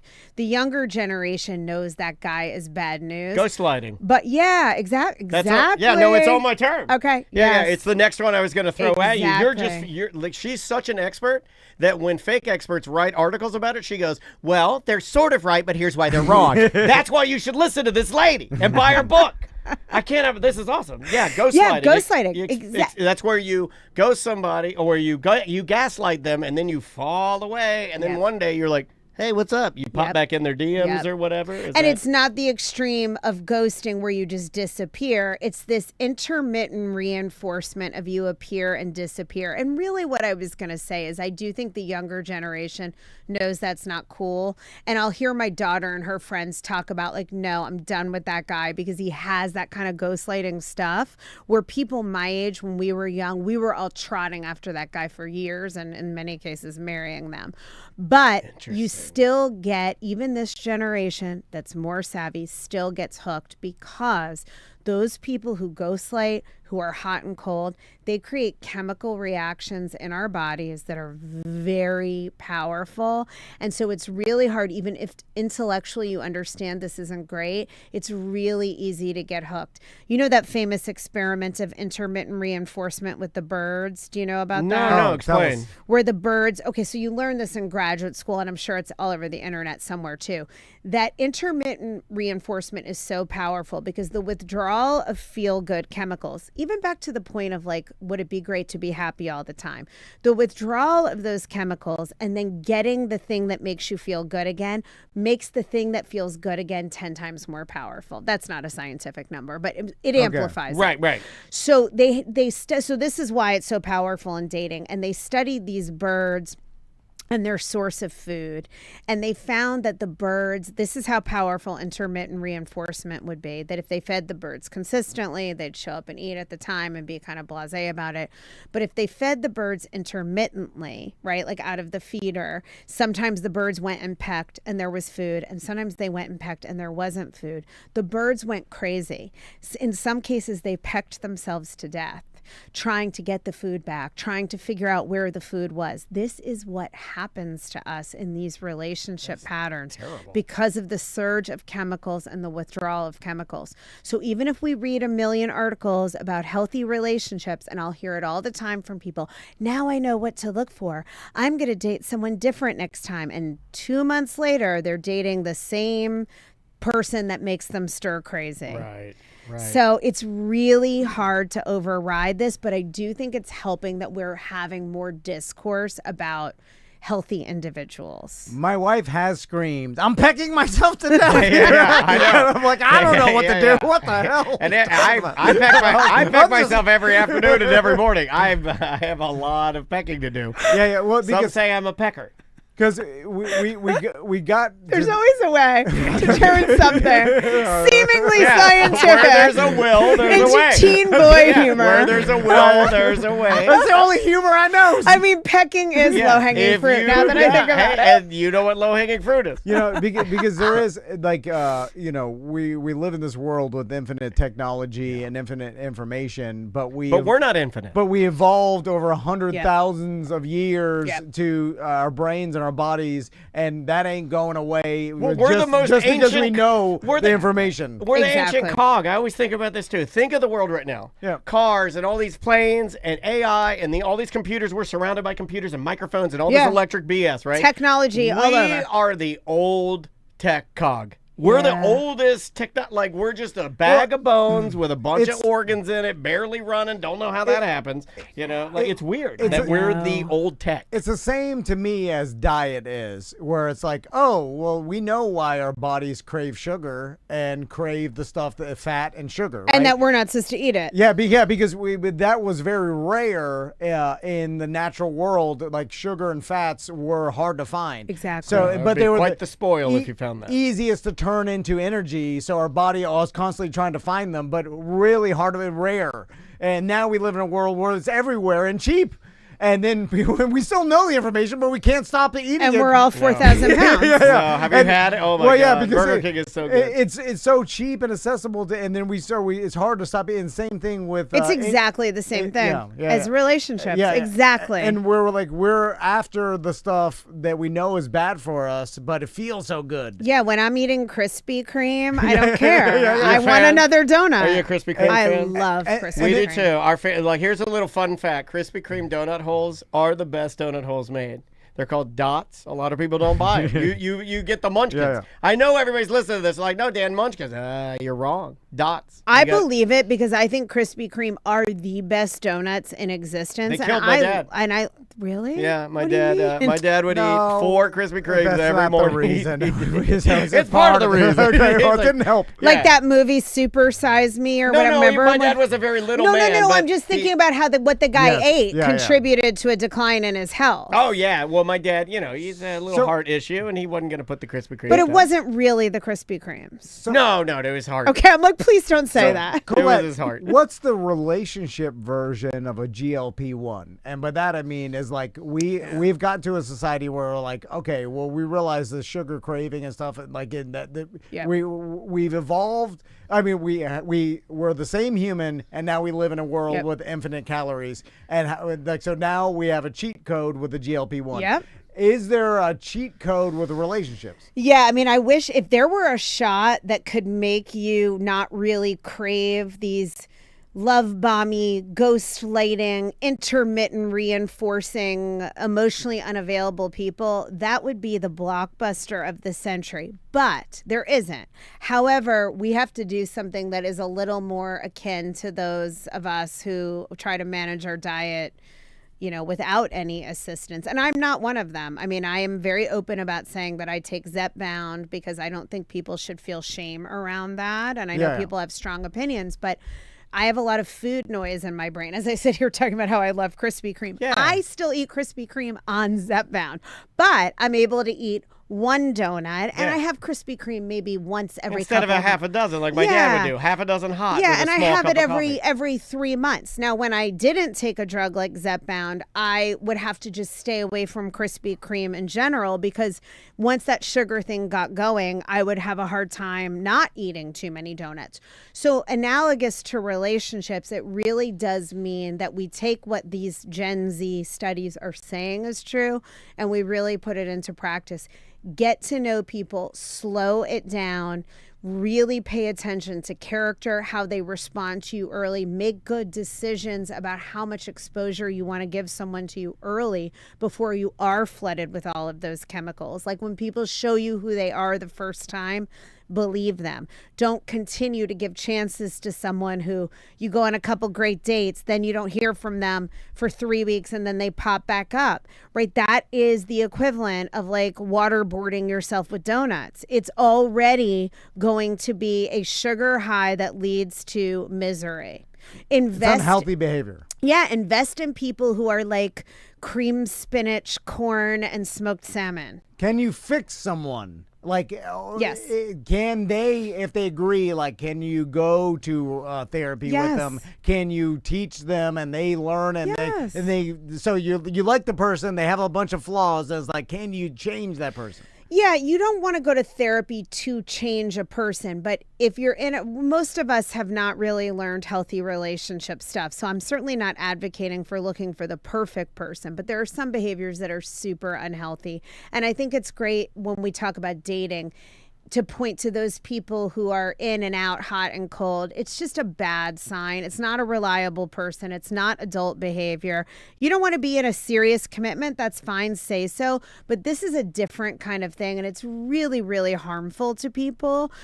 If you're dating someone and you're getting to know them and they're a good guy, a good woman, and you want to invest, but there are some issues which will arise and both parties are willing to go to therapy and say, hey, we get stuck around these things, or I notice when I bring up emotional stuff, you seem to shut down, just to use a common one. Are you willing to work on this? And if the person says yes, great, work on that Do together. you have, just so people can Yeah. actively see Yes. that this is reality, do you have couples that come into your office? Because Yeah. I think some people can't visualize a couple walking in and going, hey, we're doing good, but in this area, not good. Okay, that's actually the majority of people. So you do get people That's that are the- way open to No, it. no, that's the majority. Because see, most people I think Yeah. no, there's no way that got a man and a wife like Andrea and Dan go in there and they sit down and they openly talk about this without being embarrassed, without being shamed. You know what I mean? Because Yeah. I feel like If you're not in this world, I can see how you might think that. right, and I think people need to hear it from somebody that Yeah. does it daily. We're like, yeah, I did 12 of those today. Yes, or, that's right? the session I just came out of. Really, really strong relationship. Just getting a little bit stuck around the way they interact. You have to remember, and this is why I wrote my book, The Cost of Quiet. It is natural to be nervous about conflict or anything that bothers you, and we're easily triggered by each other. we've talked about this a little bit, but like tone of voice, facial expression, we are going to react instinctively. We very easily interpret that as danger in our nervous system. And people don't tend to know how to handle those things because it's a learned behavior. So couples can easily get stuck even in healthy relationships. This is why I still have challenges with my husband, even though I know this stuff cold, because it's part of being human. So it's actually rare that there are relationships that don't get stuck. The more common thing is people have a pretty good relationship, but they have areas that they haven't developed themselves. They don't work on it and they brush it under the rug. And this is not about me trying to fill my practice. I don't even have space in my practice. Anyway, what I'm suggesting is don't avoid those things because in many cases it leads to ultimately the demise of the relationship. If you notice that when you bring something up to your partner, they take it as a personal attack, they immediately get defensive, that might not end the relationship. It might, but it's going to create unhappiness. It's going to interfere with emotional connection. And those are the kind of very normal human reactions that don't mean there's anything wrong with you, but you do need to work on if you want to have a deeper, better relationship. Right. Well, we'll end with this. Leave your husband alone about leaving his shoes. I thought by you were the going to door. say, we'll end with this. Leave your husband. He's a piece of crap. Walk away. I'm a shoes by the door man myself, and it's just the easiest place to leave them. What's wrong with shoes by the door? Oh, my wife yells. I bitch about it. She Oh, kicks you don't him. like shoes by the door? No, she trips over him. She kicks him. She's like, No. quit leaving your damn What shoes about by the door. walking? I'm like, What about shoes through the house? What if I just wear my shoes? No. Oh, I talk about this in my book. This Wait a minute. is such a big deal to I'm me. an American man, and I cover my feet to protect them from the Russians. Okay, I respect that, Dan. General. I'm not, the general. Yeah, the general doesn't. I don't walk around barefoot with some weak ass feet. Okay, I put it's shoes not on even them. that. We bought a piece of furniture to house the shoes at the door. Oh, you have a shoe cozy? Yes, and instead of putting it in the cozy, he leaves it on the floor. And I've explained all the ways this guy. impacts me emotionally and psychologically. But what's funny is Steve. Never liked this guy. He's like, I do it all the time. It's like once in a blue moon that I forget, and then you're like on me about it. And I'm like, That's what I say. And I'm like, no, you do it 10% of the time, and it's frustrating because it makes me feel like you don't hear me. So these are normal things. He only does it 10% of the time. Well, he thinks he does it 90%. My point is somebody's that crazy. every couple has their version. You might not care less about shoes. You have your version, things that annoy you, and you have to learn to talk about those things in a way that's healthy and doesn't damage the relationship, that turn into either avoidance and passive aggressiveness and resentment or blow-ups and circular arguments. How That's would you what feel? couples How would you therapy is feel if my shoes, because I match them to my outfit, not so much today. for. They're very cute. But not so much today. But because I don't have purple shoes, but I leave them everywhere. Like there's like a pair in front of my dresser. There's a pair in front of my side table. There's like a bunch of pairs in the closet. There's pairs downstairs. There's some in the living room. well, your wife doesn't yell at you like our wives. Wait, I'm the yeller. Oh, yeah. Yeah, I mean, she- Colette's the yeller. My she wife's the doesn't really yeller. yell at me. She doesn't. Yeah. I mean, okay, it's funny you say yell because Steve would tell you I yell at him. Yeah. This is what's Poor Steve. interesting. This guy's- leave he him alone. thinks I yell, but I am not yelling. And this is every What if he likes it couple. when you yell at him? What if No, he's he like, does "Oh, yeah, not. It feels like yelling to He'll us. say, like, I feel like I get beat up sometimes in the workday, right? Life's hard enough. And then I want to come home Just kick my and shoes not up wherever feel I want. criticized Yeah. or yelled at. And I totally get that. And also, I want to be able to express what bothers me in a way that's clear and not critical. and Chagrin's not- calling you a nag hag. That's fine. I'm not surprised. I'm not supposed to say that. I'm not surprised. It's okay. This is the part of the problem is that it isn't nagging to express your preferences if you're doing so in a certain way. There's a agree. difference between me saying, oh my God, Steve, you left the shoes again. You're so annoying. You always do this. You never listen to me. Oh, I cried. I'm so He said fed that. up with you. Okay, that would be bad. That's not good, healthy. He's not going to hear me. Is that what your wife says, Tom? Well, it sounds like. I mean, it feels like she says that in my head. Does Right, she call and you, people do say does she that. call you a Quit stupid putting your idiot? shoes by the Stupid door. idiot. I've told you this a million times. And that How is can't you do right, do and one that is simple thing? not what I say. That is what happens naturally. My point is, if we learn to communicate better, we can, in the right moment, say, "Hey, listen, it's not that big of a deal. I don't want to criticize you or nag you, but we've talked about this before, and I notice it keeps happening. This is how it affects me, right? Like, I just want to tell you a little bit about it, if you're willing to hear the impact it has on me." And then it becomes a point of exploration and connection, and we've had that conversation, and the issue doesn't really resolve, but the difference is it's on the table. We kind of laugh about it. We're like, the shoes, right? It's not creating a problem in the relationship because we've both been honest about And it. it makes it top of mind for him too. It and does it's help just- him. Yeah, and it's just sort of, we accept, we're never going to get it perfect, and that's okay too. But it's not so good to suppress you know how many it. men in our chat room have shoe cozies near their door and they don't put the shoes on? Yeah, You yeah. may have literally found the #1 relationship problem of all time that people are not talking about, these GD shoe cozies that men cannot use. I know. We have a like- box. it's Does right that there. count? That's my cozy. We have a shoe box. that I But do you open put up. them in there? Do you actually put them in there? And we have a shoe box and a sunglass box where you put your sunglasses yeah, in there. we when have you're- a sunglass basket. Yeah, and you put your sunglasses in the case and you put the sunglasses in the box, and I don't do either. I leave my sunglasses, I leave the case somewhere else. Yeah, Oh. You don't ever get yelled at. Because Well, you and know to what the I'm saying. point, because I we don't get yelled at. communicate well, I just ultimately, a lot of times I let it go and I just put the shoes in the thing when I see them out. But I haven't made, because it hasn't gone uncommunicated. I'm not making a big story in my head that Steve doesn't care and doesn't listen. I'm like, he just struggles to do it. It's not as important to him as it is to me. Right. And he's heard me out. I feel heard. So I'm not going to get stuck in that same repetitive critical dance that we used to do. And that's really what working on your relationship or couples therapy is about, is not getting stuck in these dead end parent I like that. patterns. Not getting stuck in it. Yeah. Because you're still working towards it. You're always Right. working And towards it's it. really not about the shoes. It's about what it means to us. And, you know. Michael Jordan's got to be the shoes. I tell my wife all the time, I'm like, just give up. It's easier for all of us. Just give I up. hold my wife down. I'm like, give up. You gotta Actually, give that up. is what you're But for. my wife's stronger than me Yeah, because I'm just- so small, and she'll flip over on And me. maybe that's what I'm saying I've done. yeah. It's easier sometimes just to give up. But I've said my piece at least. Some people are getting stuck. Some people are giving up. The Cost of Quiet. Find it anywhere books are found. and She My loves it when you say that. and In the shoe cozy. and check out Colette's other podcast, Insights from the Couch. Yes. Anywhere podcasts are found. There you so you guys know. We're the lost and found. And we'll see you next week. Got it. All right. We did it. Are we done? Yes. Until. Okay. Bye.